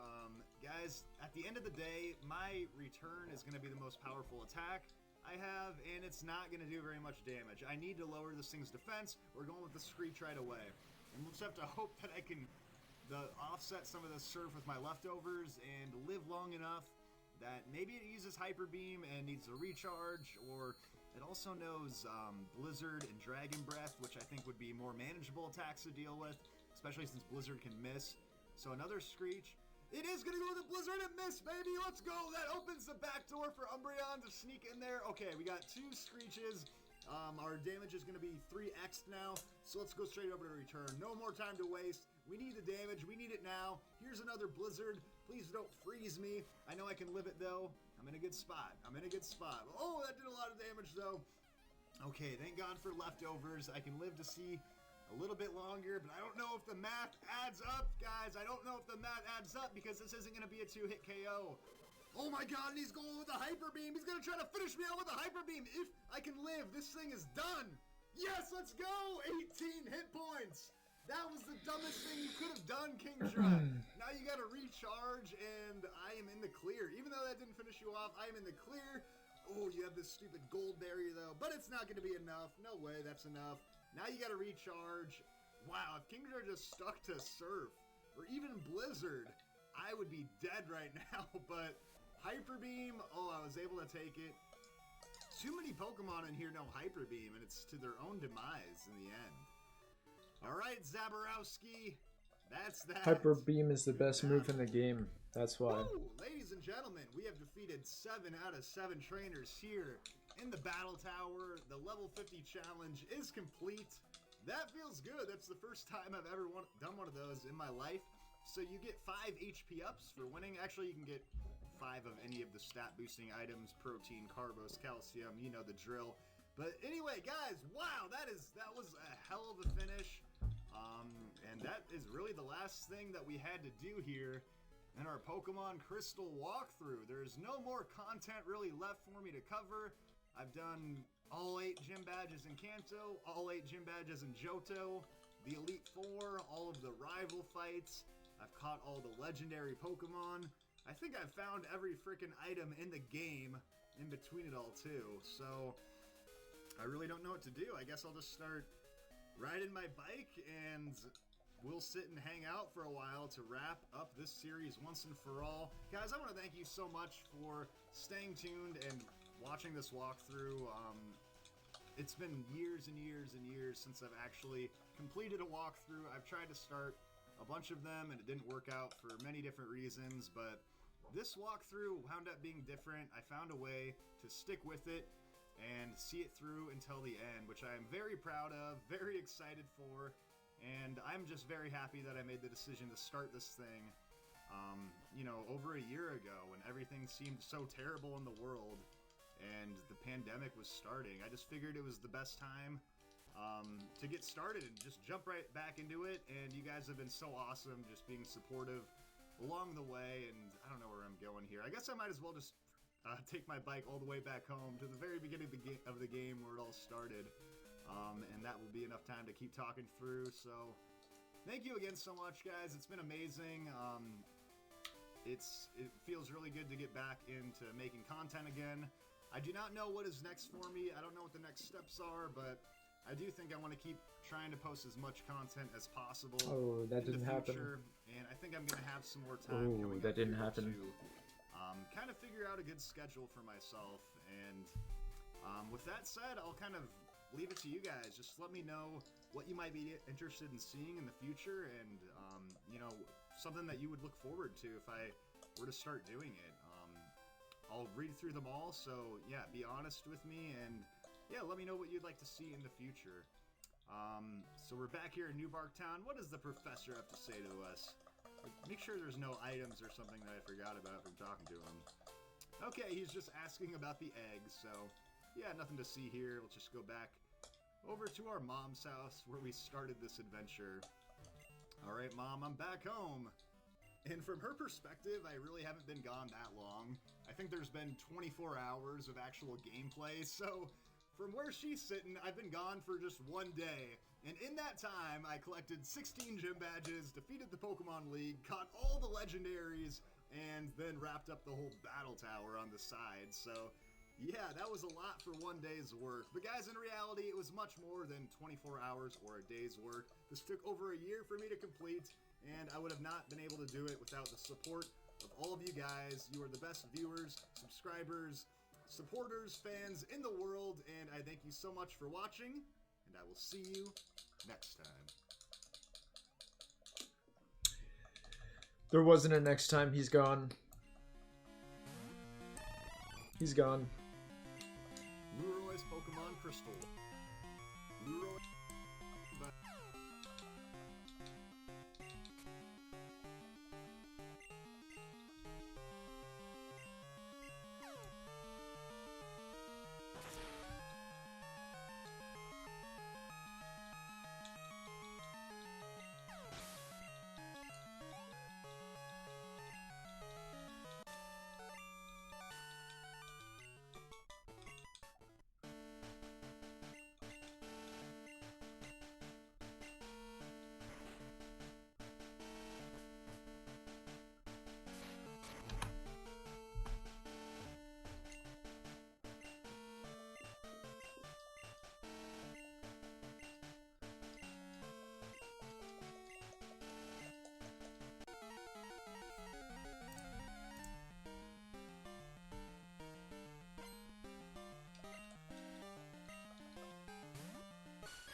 Oh shit, what was I thinking?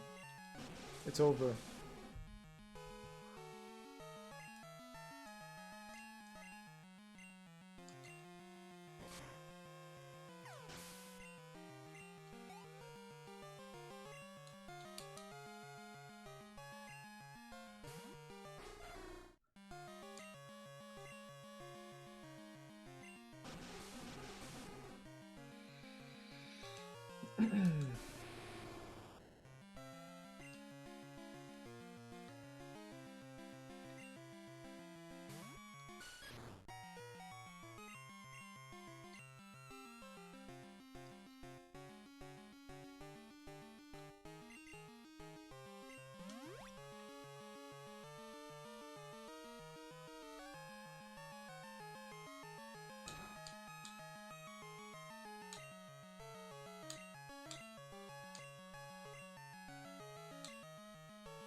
Kind of weird how they're showing babies.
I didn't check first, whoops.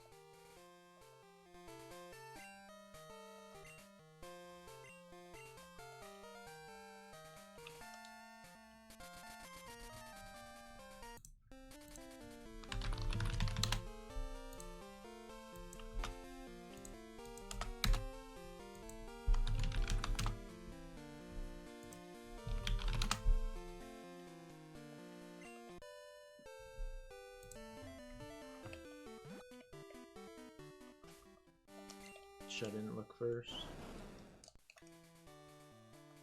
I guessed wrong.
just in case.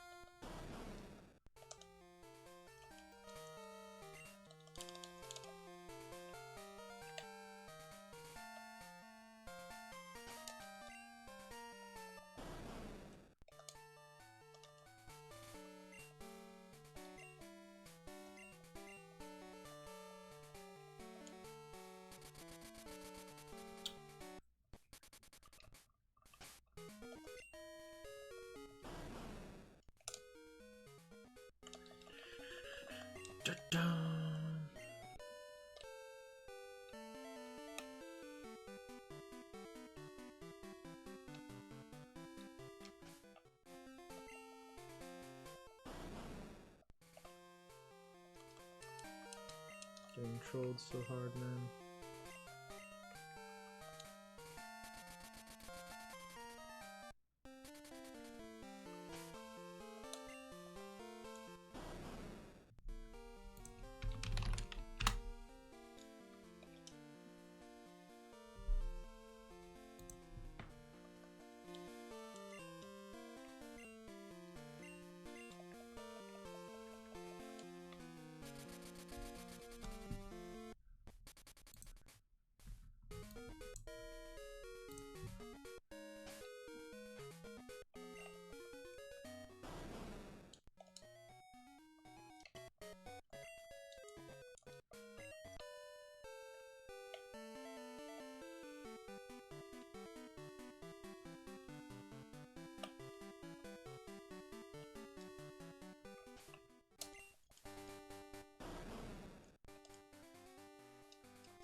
God damn it, dude.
Oh, I think,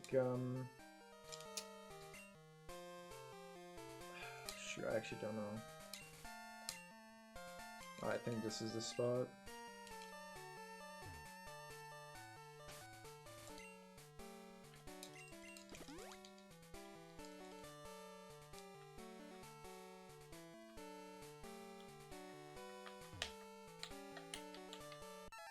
There we go.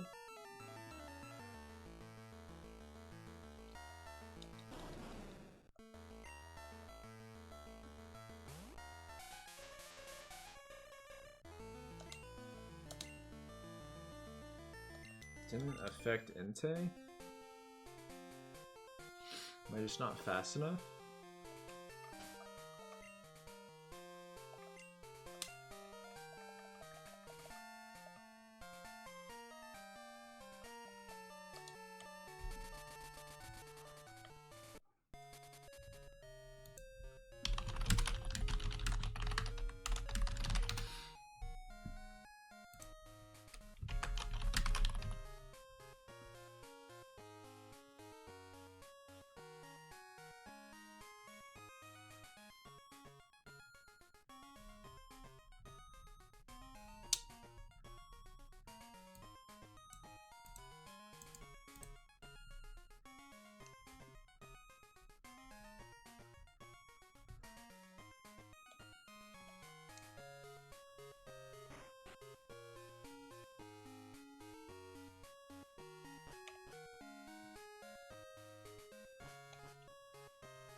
Oops, I wasn't looking.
might work.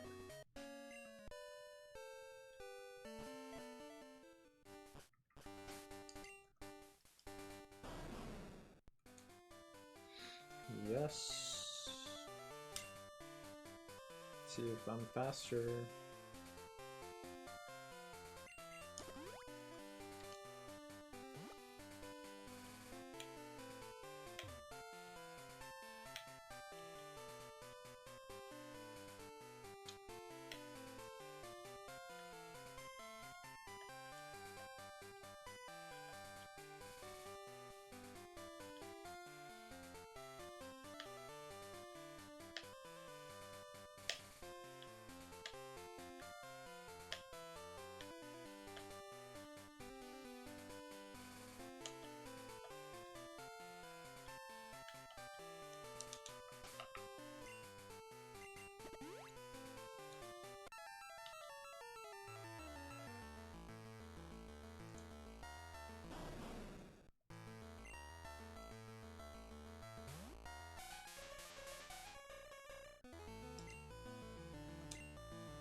Nice.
I didn't mean to do that.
Asshole.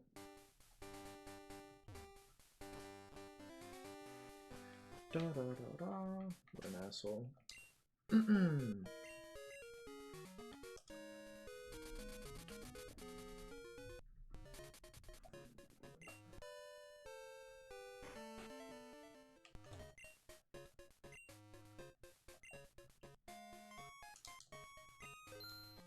LOL.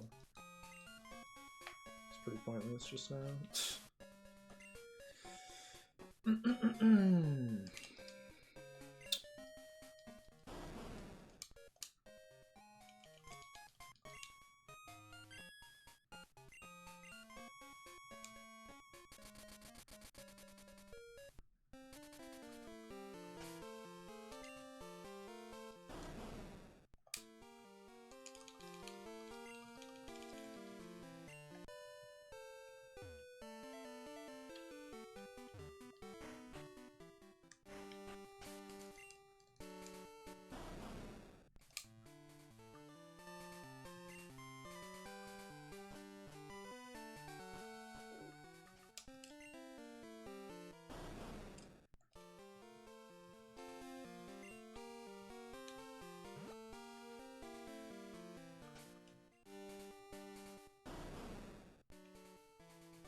Try Great Ball.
Let's go.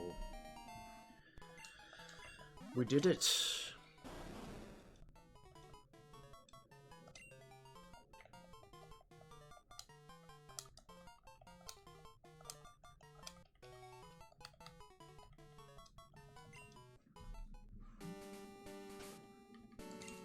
Alright, I need food.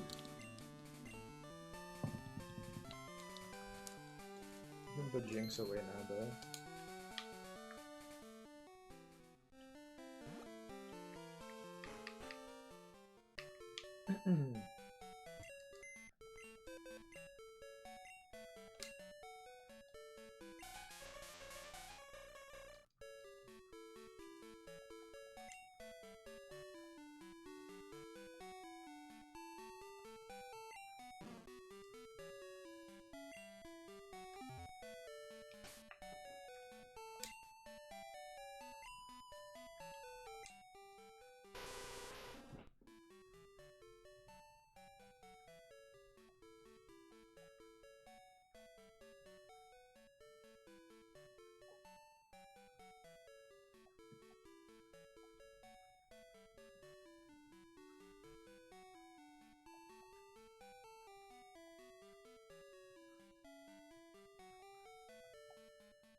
Yep.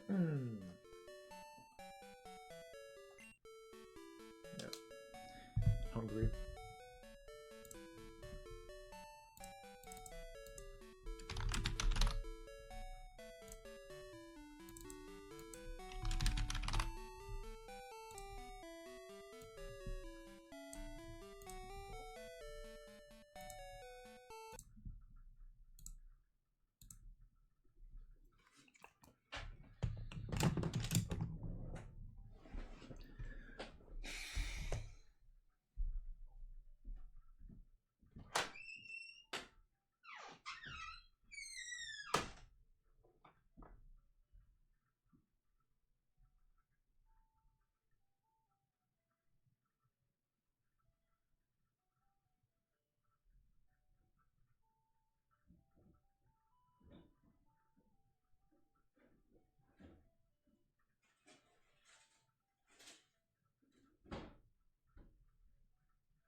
I don't get how I found someone whose longest Game Boy Color RPG playthrough was Lufia.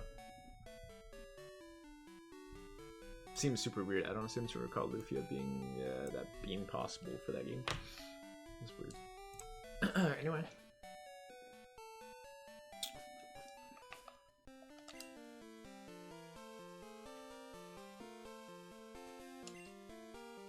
Yeah, we got to go to Ekritique City. I almost said village for some reason. I feel like that would make more sense than city to call it that, but you know.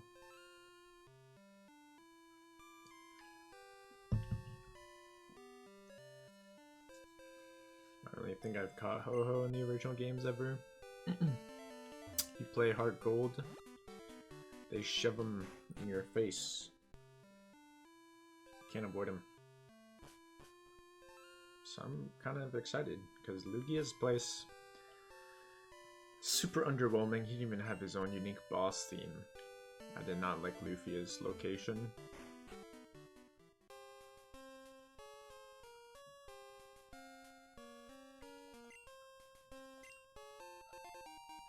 What do I do with this? Oh shit. This is kind of epic, man. Well, I don't really care if there's encounters. I'm kind of curious what's in here. I'm actually pretty curious what's in here.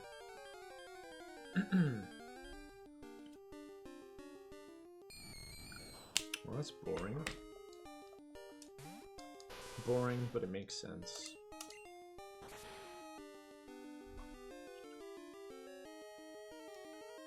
Don't get me wrong.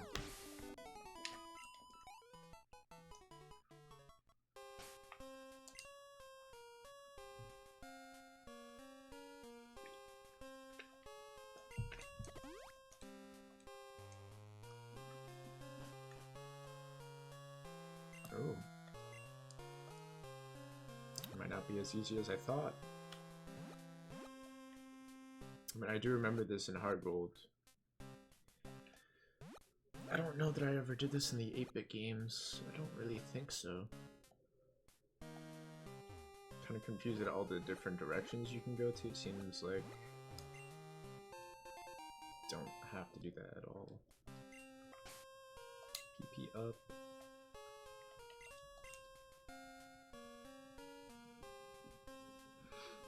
I don't know. I just remember running out of like earthquakes.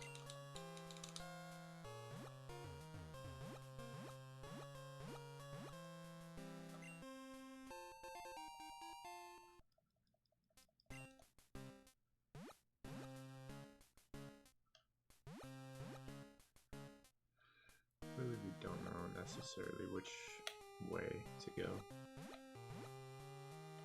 This place is way better than Lugia's cave. That place was not interesting at all.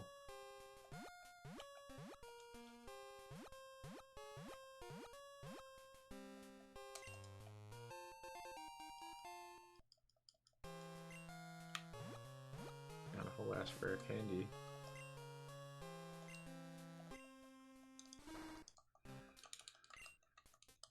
We can save it for Pika's there. He's vital for the red fight. He's so important. Just kidding. I don't think he's that important. I don't think it's gonna be a problem at all to beat him. Not even a little bit.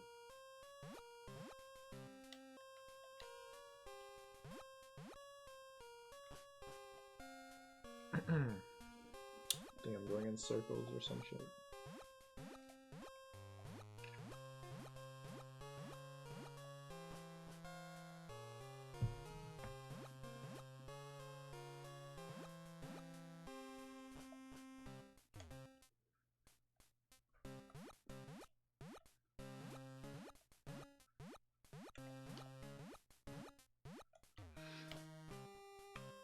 What have I done?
Man, what the fuck?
We're going somewhere.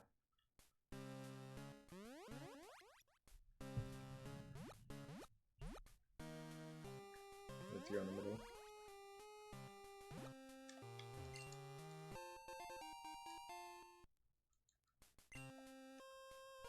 Not very good.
Here we go.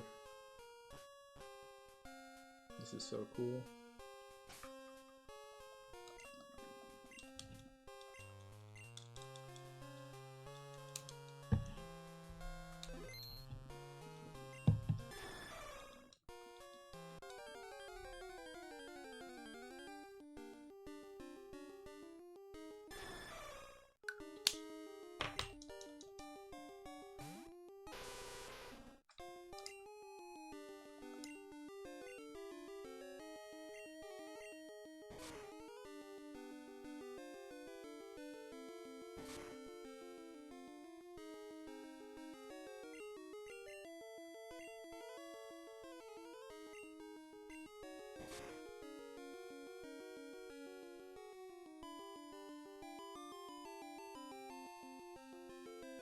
What an asshole.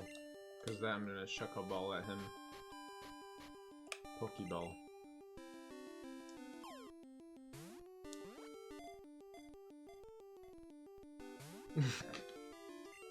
Look.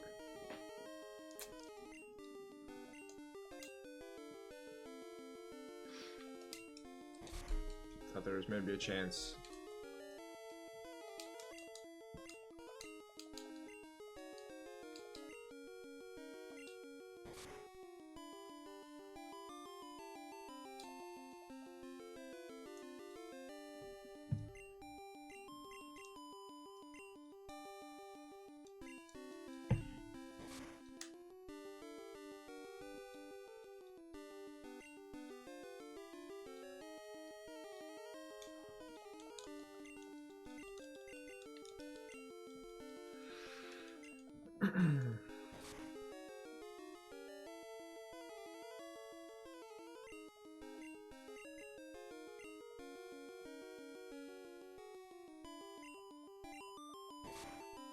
I guess we don't really want it to go to a struggle battle, do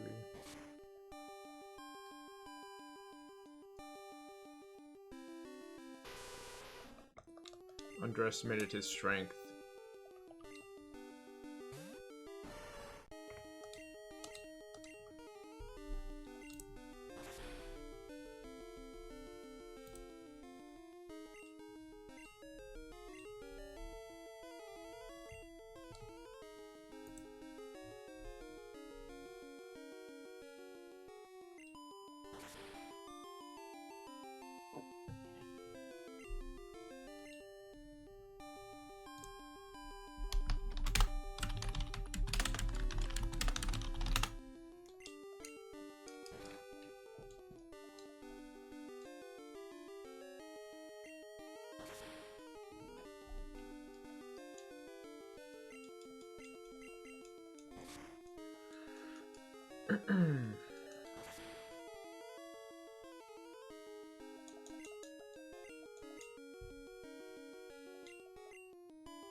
His roll hit rate is so bad, man. It's so bad.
Oh, paralyzed would be good. I should have been doing that this whole time. Gotta get this dude paralyzed.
was pretty good.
Stop getting crits, dumbass.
We're gonna put on Turkey Tom.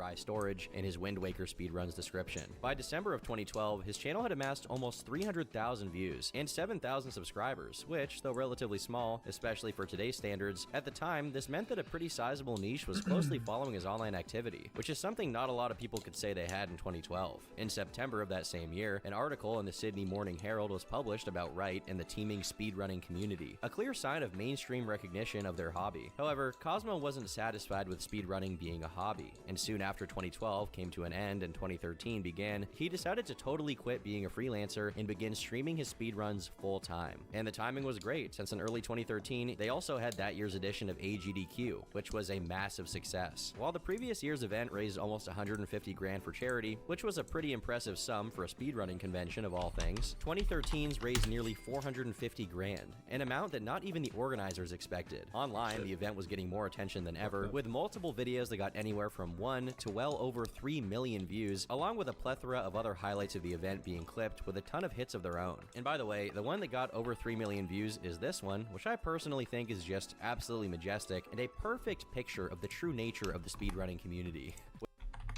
Of hits of over 3 million views, along with a plethora of other highlights of the event being clipped with a ton of hits of their own. And by the way, the one that got over 3 million views is this one, which I personally think is just absolutely majestic and a perfect picture of the true nature of the speedrunning community. When the guy playing Mega Man looks like a shirtless medieval peasant, that's how you know you're in the presence of a real gamer. Despite how successful these other runs were, Wright, seemingly without even trying, was definitely the de facto protagonist of the entire convention, as his 20-minute run of Ocarina of Time was punctuated by actual applause from the people behind him. Okay, and then right here, target, turn. Okay, so what that did was, it took me... Not only was he extremely talented at what he did, but he was also very entertaining with his commentary, which many other speedrunners lacked. As he performed the sequence breaks, he articulated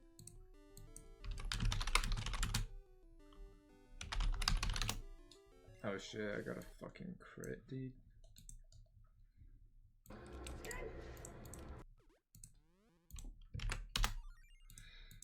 explained exactly what he was doing. This was particularly entertaining when he hyped up a part of the game as being difficult, only to do it on his first try.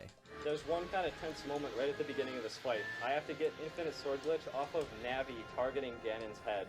If I don't get it, I'm gonna run like hell, because Ganon will kill me. I only have one shot at getting it. If I don't get it though, I can get it again, but I'll have to be kind of careful about it. So I want to just kind of focus right here. It's also extra hard too, because I have to use the C stick to hit C up, and it's frame perfect. Yeah, I guess so. Got it.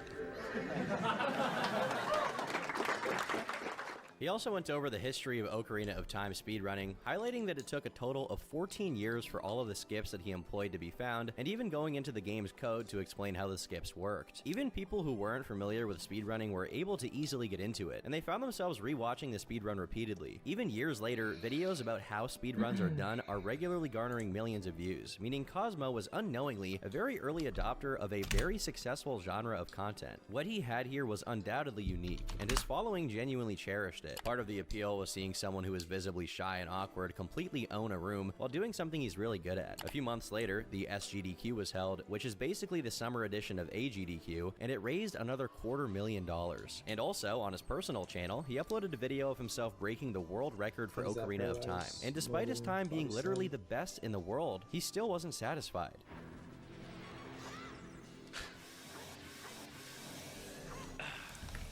1915. I mean, this run was so impressive that it got its own Kotaku article. In the video's description, he says that completing the game in under 19 minutes was possible, barely even acknowledging his own milestone accomplishment. This was in stark contrast to other runners who became proud or even resorted to cheating to get bragging rights. It seems like Cosmo was very hard on himself and always pushed himself to do better. Another video from this period was titled I Am Not Sigilemic, in which he showed himself failing miserably at speedrunning Mario 64, which his peer Sigilemic was really good at, effectively parodying people who thought that they could do what speedrunners did just from watching them. In an article from Nintendo Life that interviewed him, he said that it took up to 150 hours just for him to get acquainted with a game enough to speedrun it, but that he'd spent so much time playing Ocarina of Time that he couldn't even guess the number anymore. In another interview, this time from early 2014, right of time that just for him to get acquainted with a game enough to speedrun it, but that he'd spent so much time playing Ocarina of Time that he couldn't even guess the number anymore. In another interview, this time from early 2014, Wright revealed that his decision to stop doing freelance work to focus on streaming his runs was a major success, as he had gotten over 100,000 followers on Twitch, who regularly tuned into his streams, donated to him, and paid for subscriptions. Although he didn't specify how regularly tuned into his streams, donated to him, and paid for subscriptions.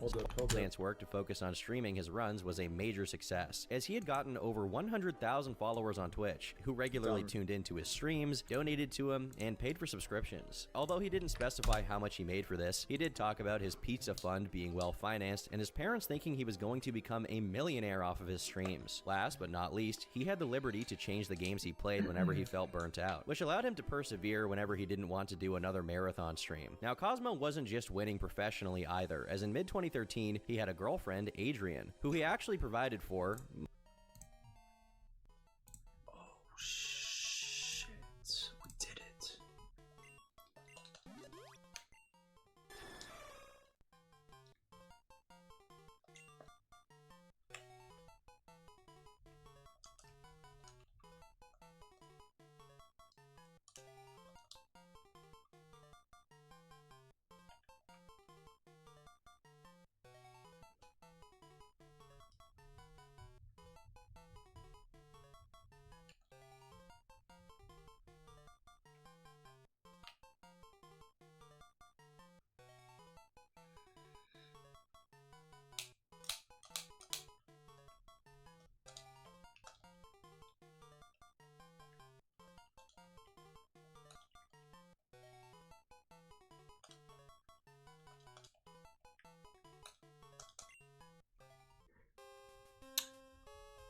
Dope.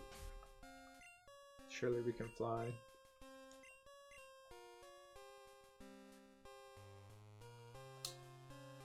We can. Who knows what those guys think now that we caught them. So that was all 5 legendaries. Like, did they think anything? Did they have changed dialogue?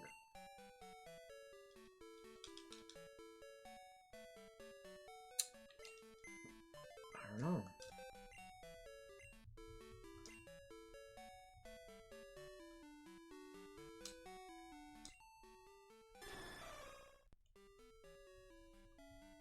Sacred Ash. Lee Lucan? Oh, I meant to put Lee Toucan.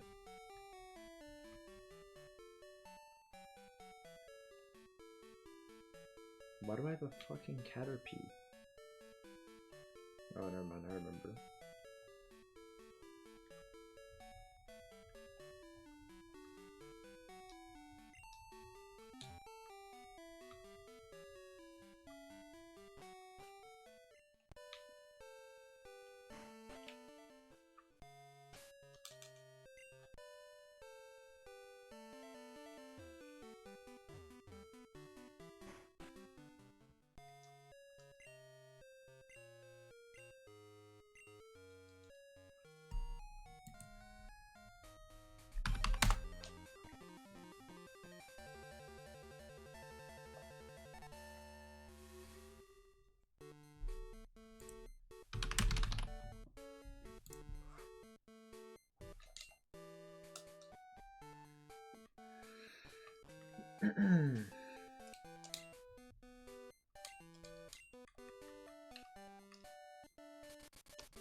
Lego gym. Why is it made out of Legos? I'm genuinely confused.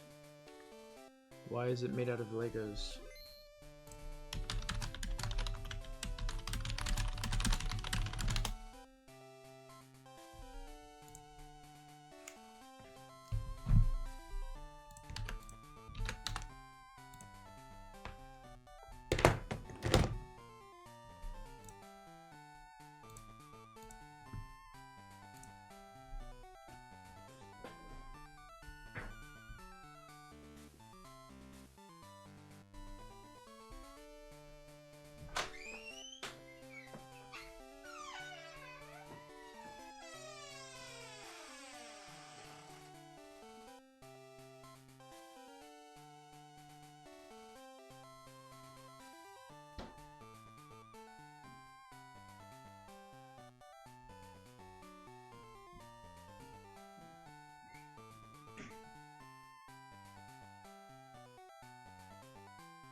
I want to kill this guy with.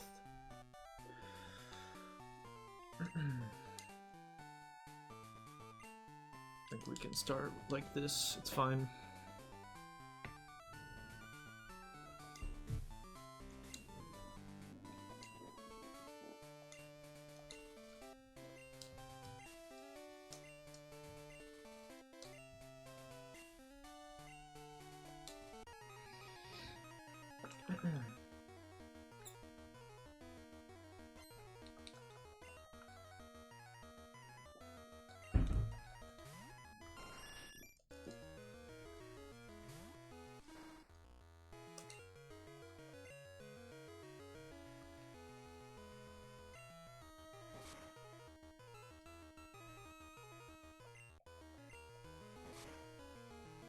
Go faster, what can you say? Oh shit.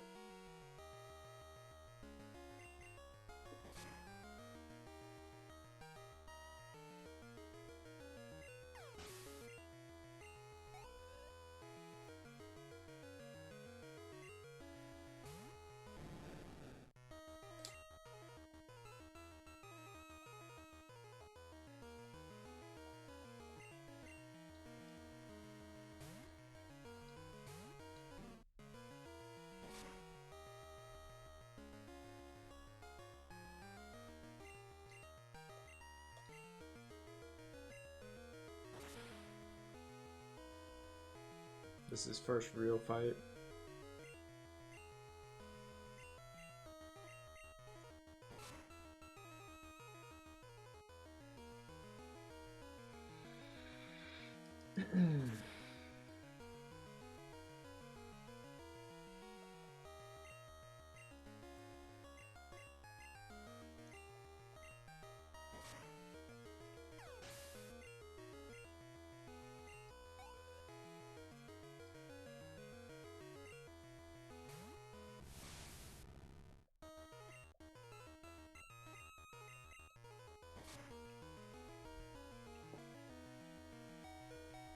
badass.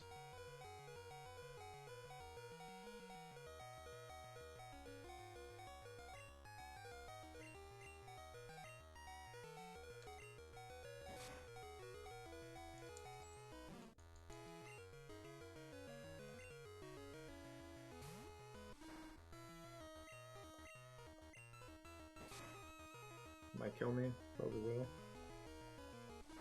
Most certainly.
Not much I'm gonna do about extreme speed.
Speed, accuracy.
just tank it.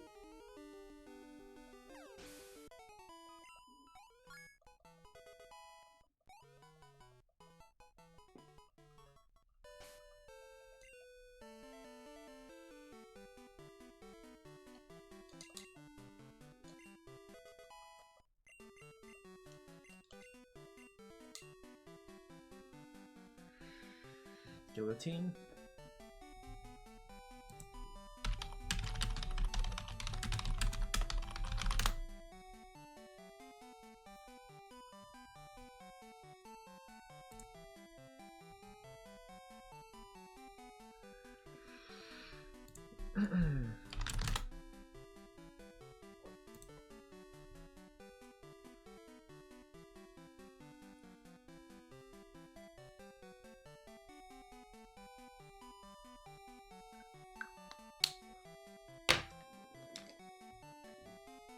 I can't.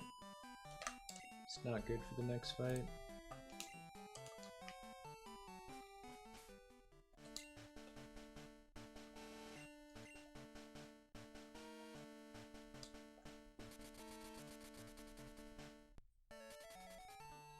Dun dun dun dun dun dun dun dun dun dun.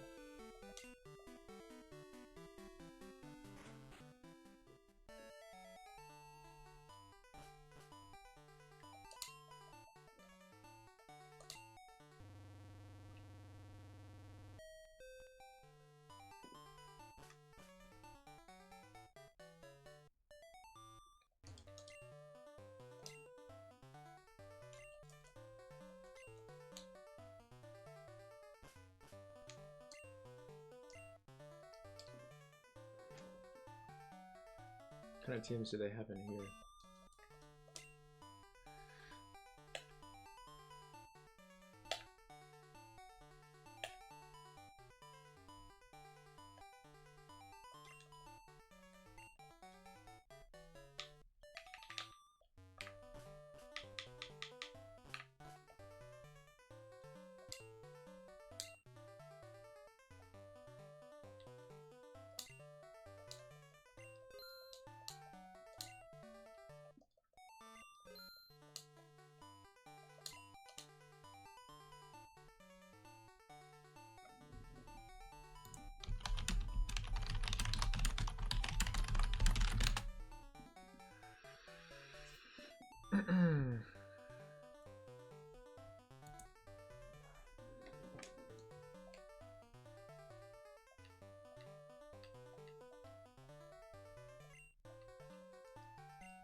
Too many of those.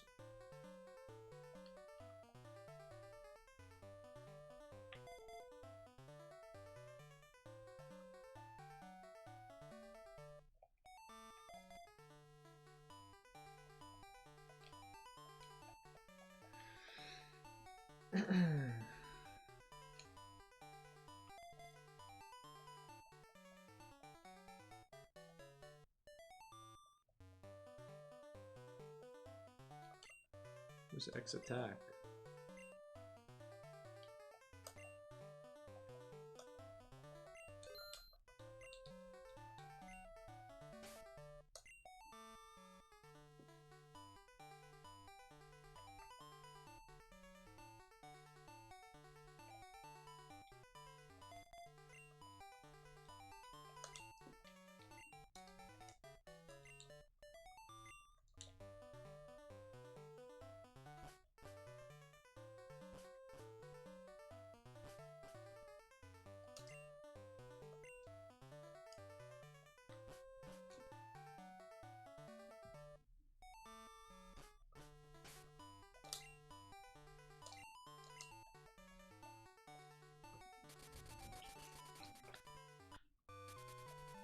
See if Oak has anything to say for us.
Said go to Indigo Plateau, Mount Silver from there. Just doesn't seem very accurate.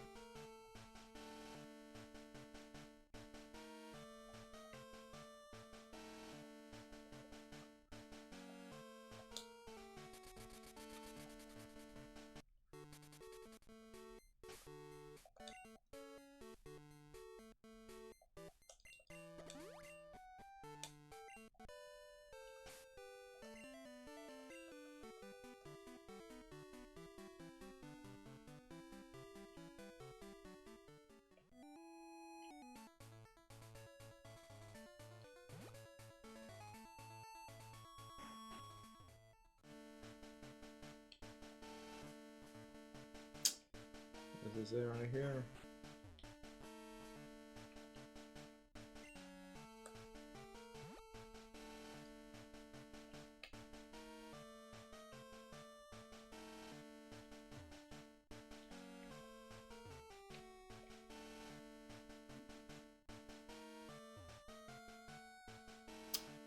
I don't have waterfall.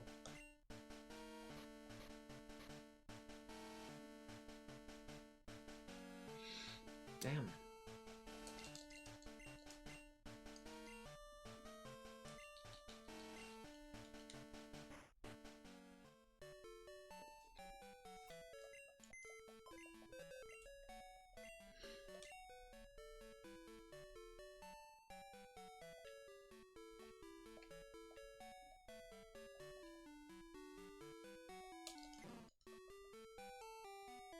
Sorry, Giga Munch. Just not gonna happen like that.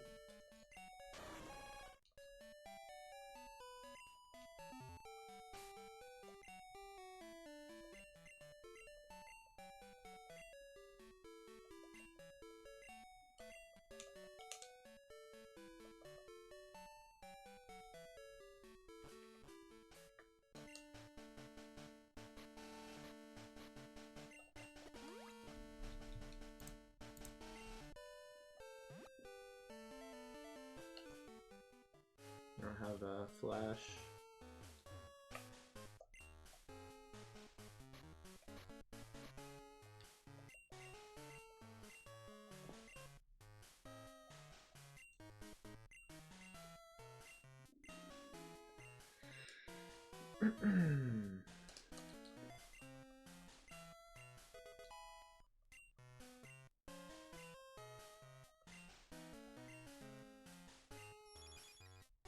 JPEG?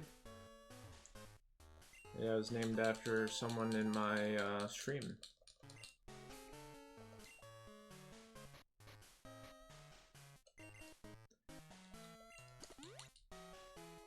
Oh, I forgot to sell the nugget. Doesn't really matter though.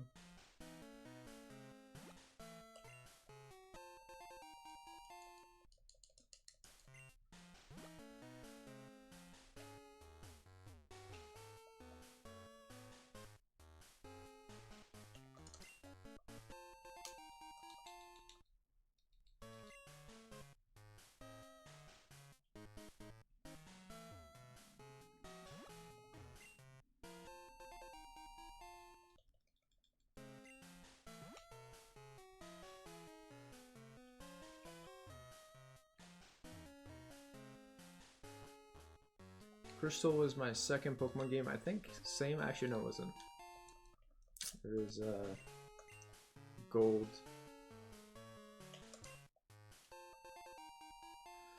Gold, but I don't think the battery worked.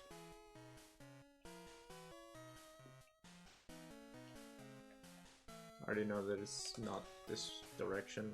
We already passed it.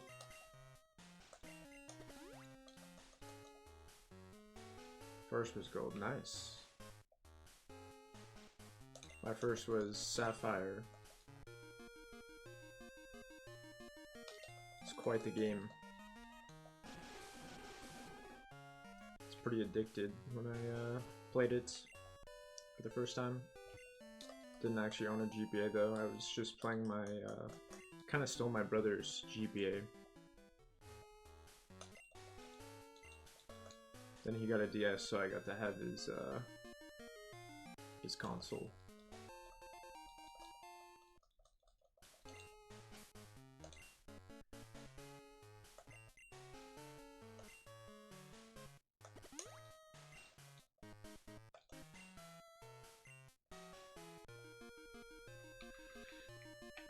Guess it wasn't actually this way.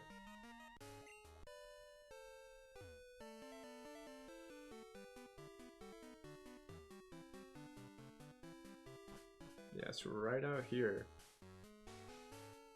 Just like that. Definitely prefer in the remake that it's all snowy. This is kind of bland location. Gonna have to turn on battle scene and shift probably. Probably not shift.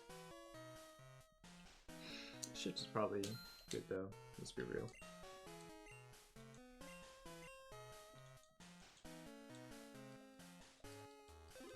No, I didn't get any shinies at all.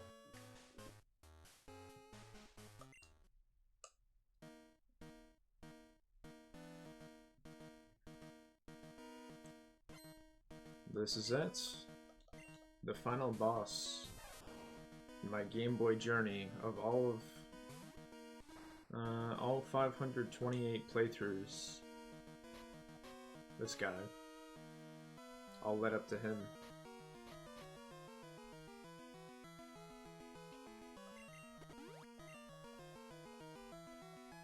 Oh shoot. Raise or decreasing my attack.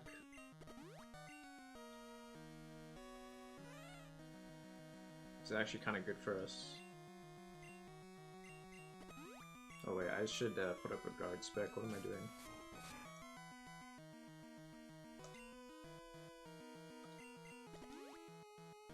That's what I probably should have done first.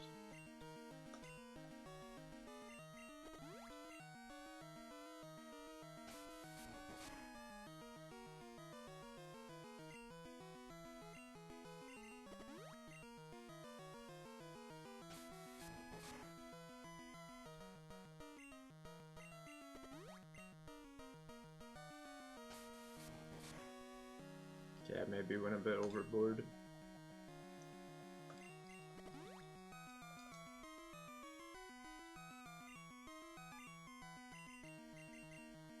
Oh, you only use that one once. Alright then.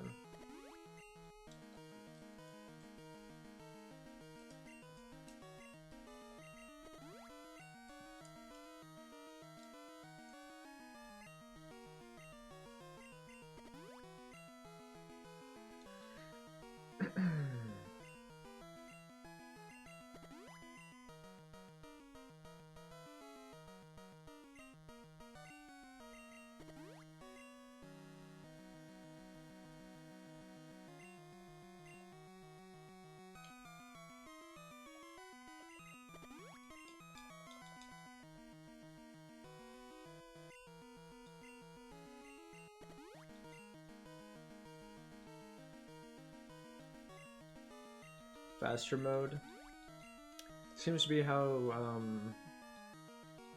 most people like to enjoy Pokemon games now.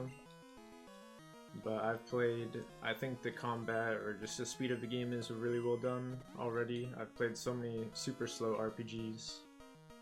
So Pokemon in comparison to those games is not slow for me.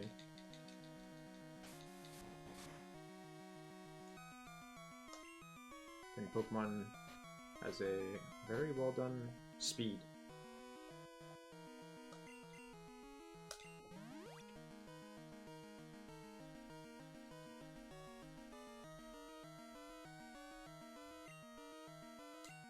And we're gonna slash him, see what happens.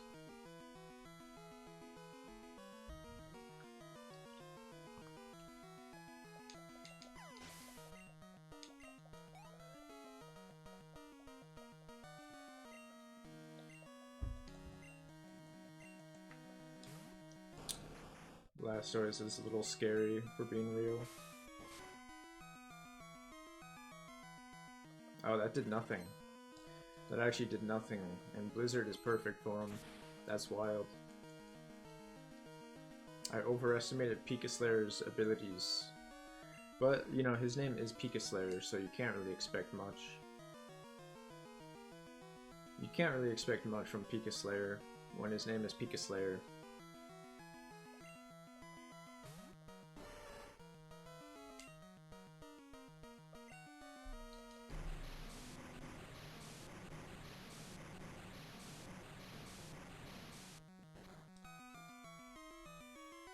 Unfortunately, Suicune took the spot of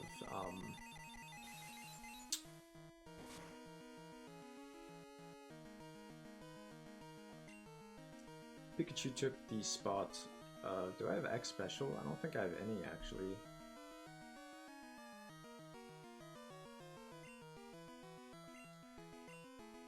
Suicune took the spot of my Snorlax, who would have been more useful here for sure.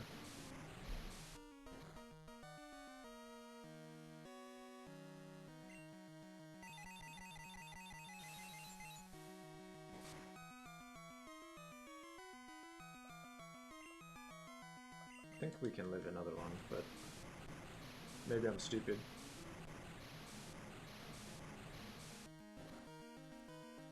I actually don't think so. Oh no, we can.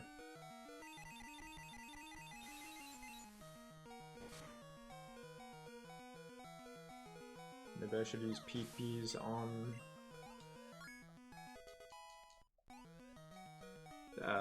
Psychic. Espeon. We do have Shadow Ball. Kind of get the feeling that Espeon doesn't have anything that would damage us like a ton as a fellow Psychic type, but maybe... No, I think Espeon has Shadow Ball, so I think I'm trolling. Espeon probably has Shadow Ball. They have the same idea I have.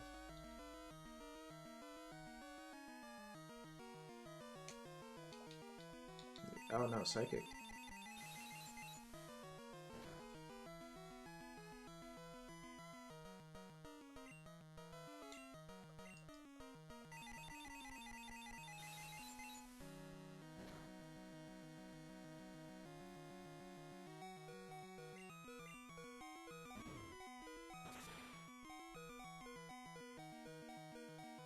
Not a big fan of my special defense falling. Kind of get guaranteed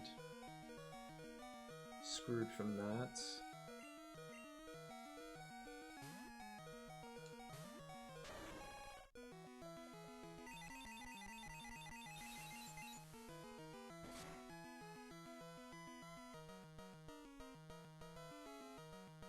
And that's a one shot.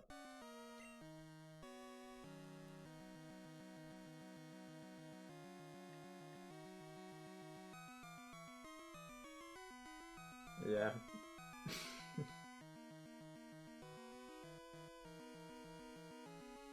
Alright. See what Chad Meister can do. Yeah, dude.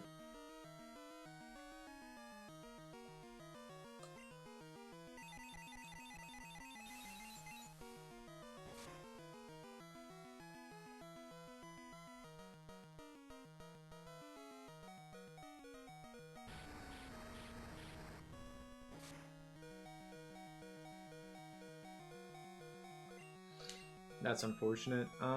Could be a good... Definitely could be a good Pokemon to have later in the fight. But I need to heal JPEG more importantly.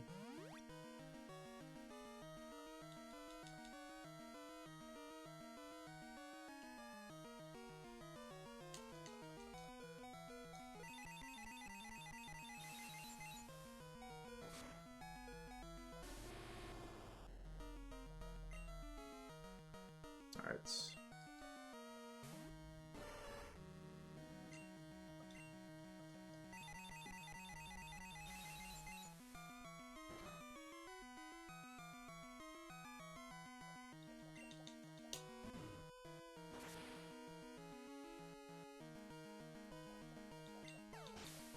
So yeah, I mean it is. Sounds are really good in this game. Sound effects. Snorlax. We're gonna try out Top Mangler for this guy.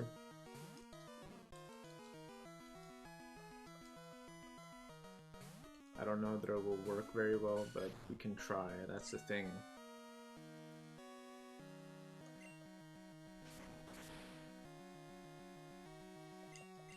I hit one time. Very cool. Triple attack hits one time. What were they thinking?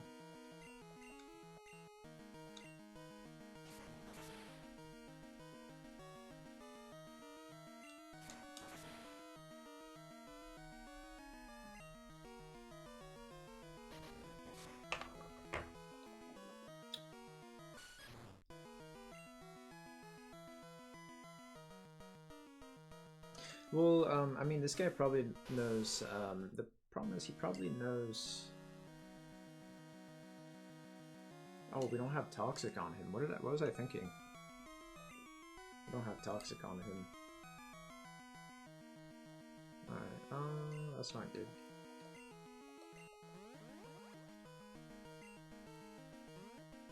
No, that's really not good.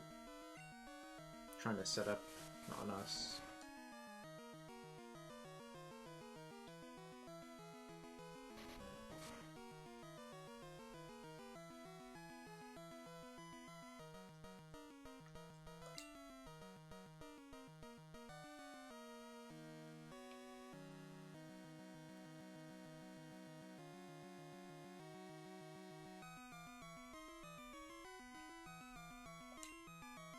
Yeah, that's not good. He is strong, yeah.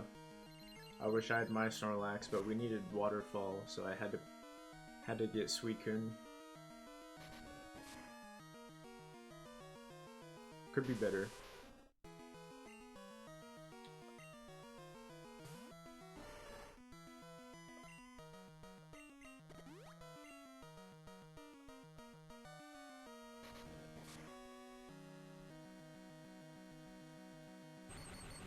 That's too bad. Full restore.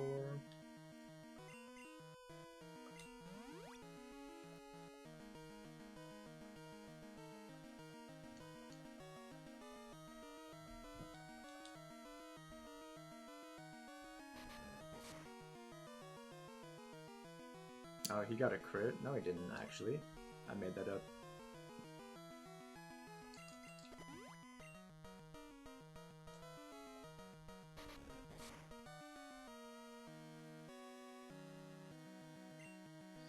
I do have revives. I might have a max revive. I'm just hoping I don't get crits. I'm just trying to set up JPEG. We're gonna have out for probably a while. I mean, we need to get rid of the Snorlax. It's actually definitely one of the hardest things that he has. So, I'm trying to do that right now. But yeah, I should definitely use my max revives. I just need to make sure that JPEG can still stay alive for a while. Of course, we get crit. Yeah. Alright, yeah, I should have used revives earlier. I didn't think that a crit would one-shot at all. Because I thought he did like 70 damage. I thought he did 70 damage.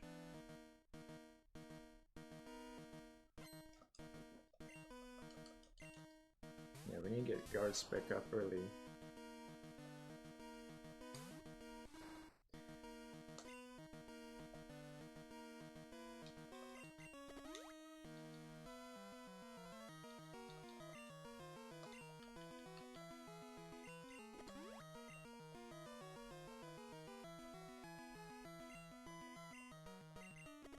But yeah, that was a good call. I should have used I was getting kind of, I don't know if I should say greedy, but I actually didn't think I was gonna die at full health.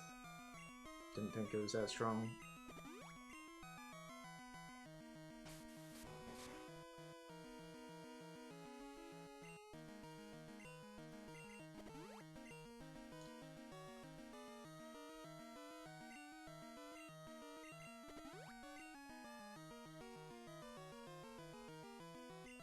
That was like 6, wasn't it?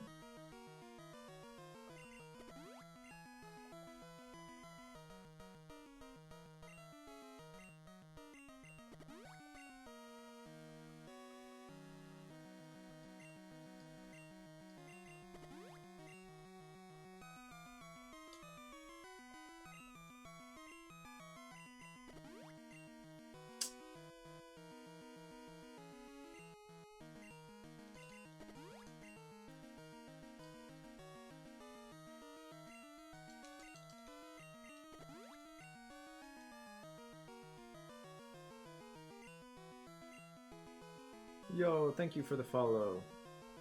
Appreciate it.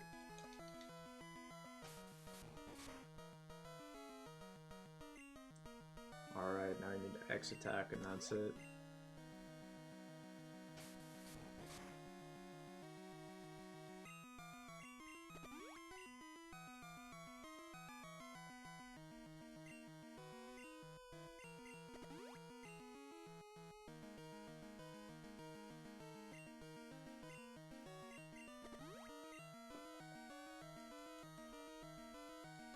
Did I forget to turn on battle animations? I actually don't know. We'll see. I might have forgot to turn them on. I don't know. We'll see.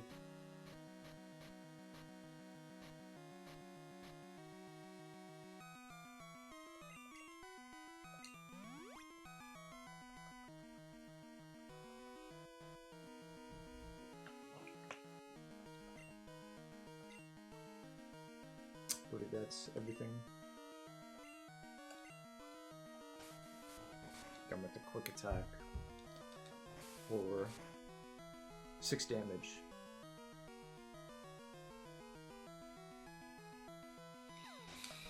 Okay, so that was without crit. If we can get crit on Blastoise, that would be good. That was sweet, yeah. That's a good idea.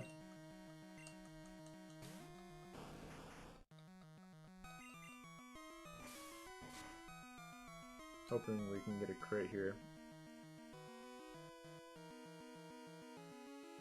Not good enough. And he hits the blizzard. That's 4 times effective.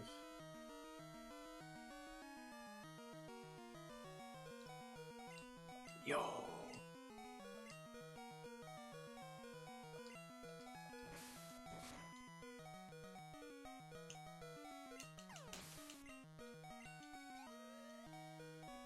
Yo! Think we can one-shot Espeon. I think Blastoise is definitely one of the tankiest that he has. We haven't even been getting oh shit. Yeah, well it's not gonna do much without a crit, unfortunately.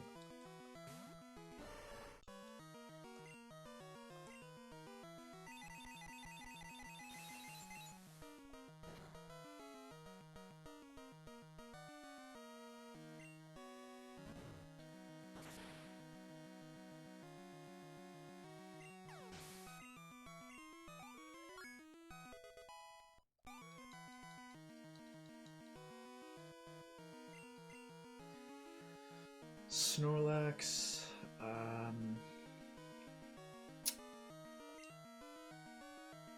I will actually revive Pika Slayer for this.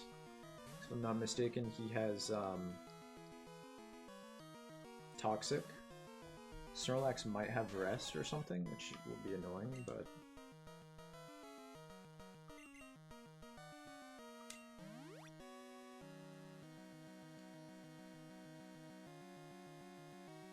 yeah, unfortunately, I don't actually talk that much on my stream, usually. So you might not learn too much from my streams.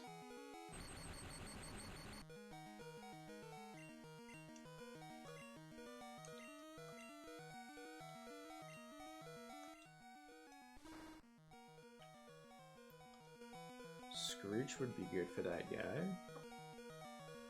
We can try this, setting up with this guy on Snorlax.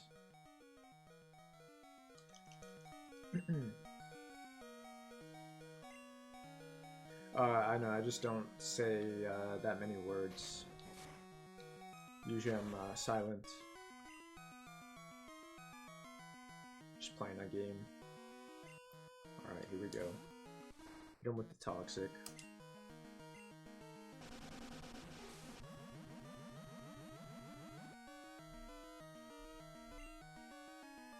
Can we tank a Body Slam?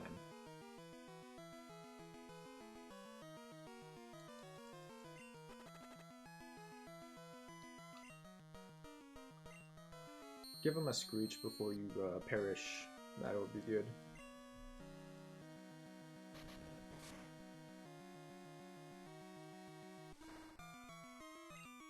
Alright. Now we're going to try to waste his time a little bit, but actually we'll go top Mangler and pray that I can get better RNG for this.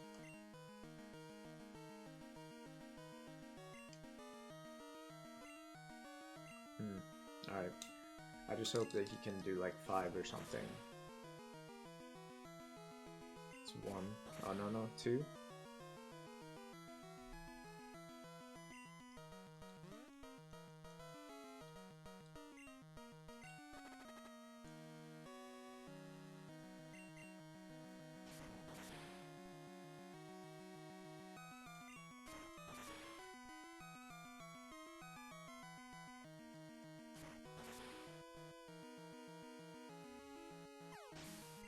Dope. What we got next? Charizard. Charizard, I mean, ultimately that's a job for JPEG. I might sacrifice Top Mangler just to heal JPEG. Yeah, I mean, I'm just gonna get him healed so that he doesn't take, like, damage.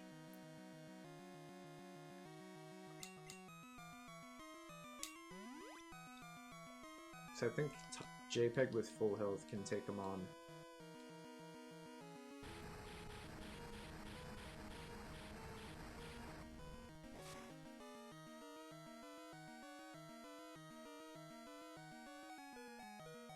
Powerful Pokemon right here. We definitely don't outspeed it, so I mean, we can just get another max revive. Now that we have another turn that we can do.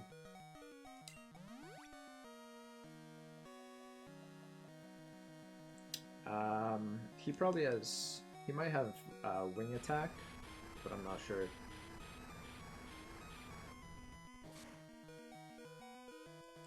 I assume he has wing attack.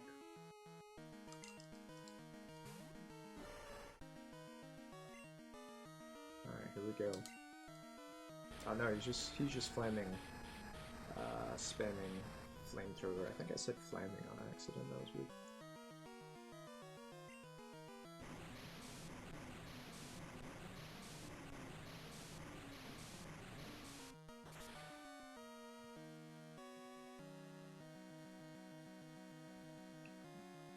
Yeah.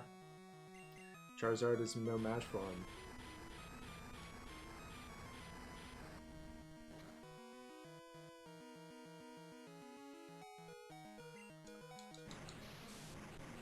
Oh yeah, it's a cool animation.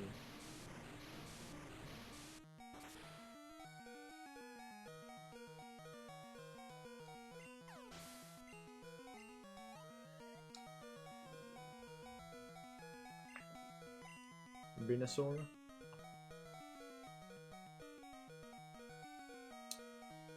Yeah, I mean,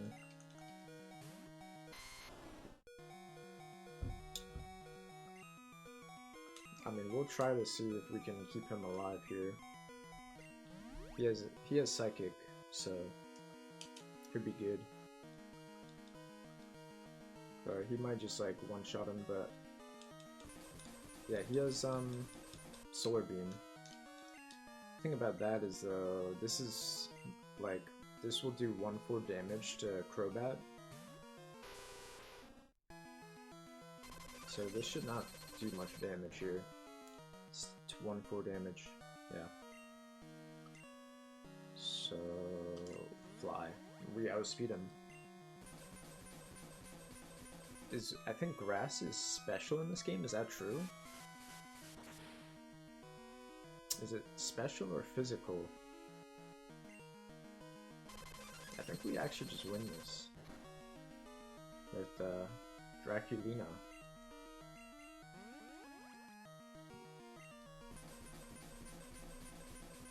It's kind of funny that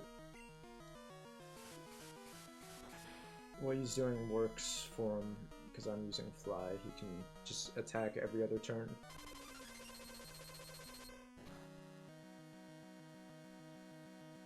Wow.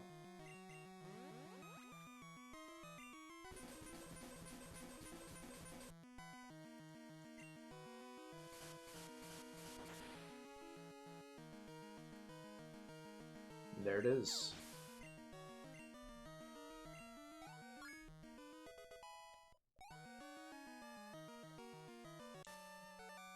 Pokemon Trainer Red was defeated. ...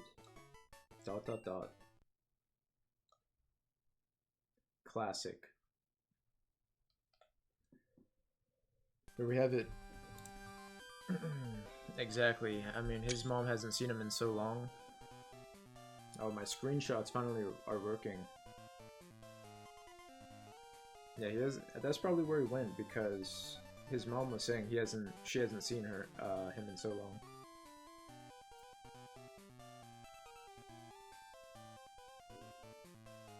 And there we have it. I forget the name of this Pokemon somehow.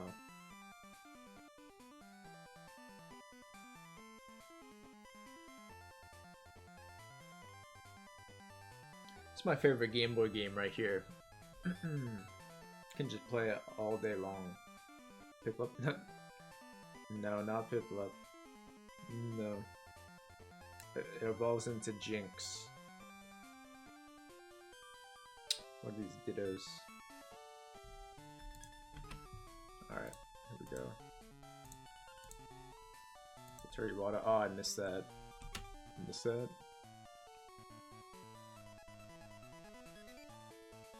Smash something. Smoochum. Smoochum, I think. Yeah, Smoochum.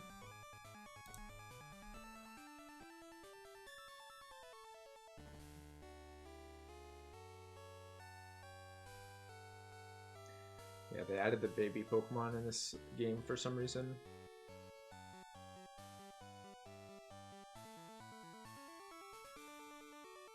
And there we have it. Oh, rest in peace, Hiroshi Yamauchi. The end.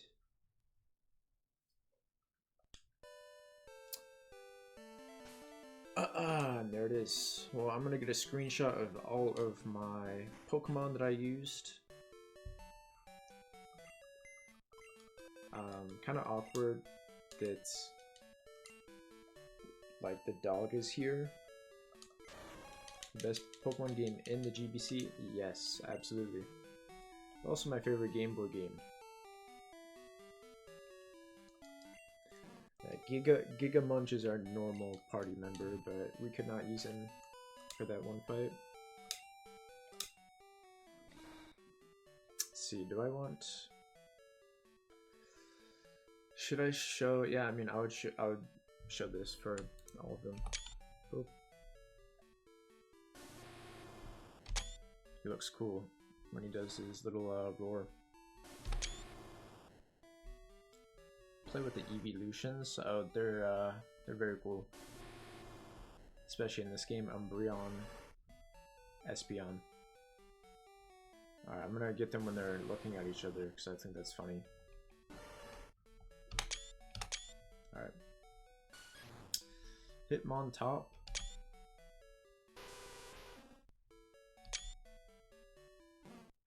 Giga Munch. Alright, we're gonna upload all those. Bomb, bomb.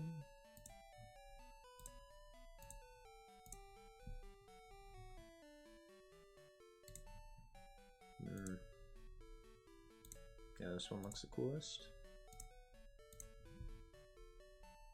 That's the end of my Game Boy journey. We did a lot of Game Boy games on here. I'm gonna do my ranking of my top 200 Game Boy games later, but I'm gonna go offline for a little bit. Briefly, sort of briefly. Evolutions. Oh, Carbos. Oh, I didn't know that helps. Like the speed. Well, that makes sense. I did not realize that.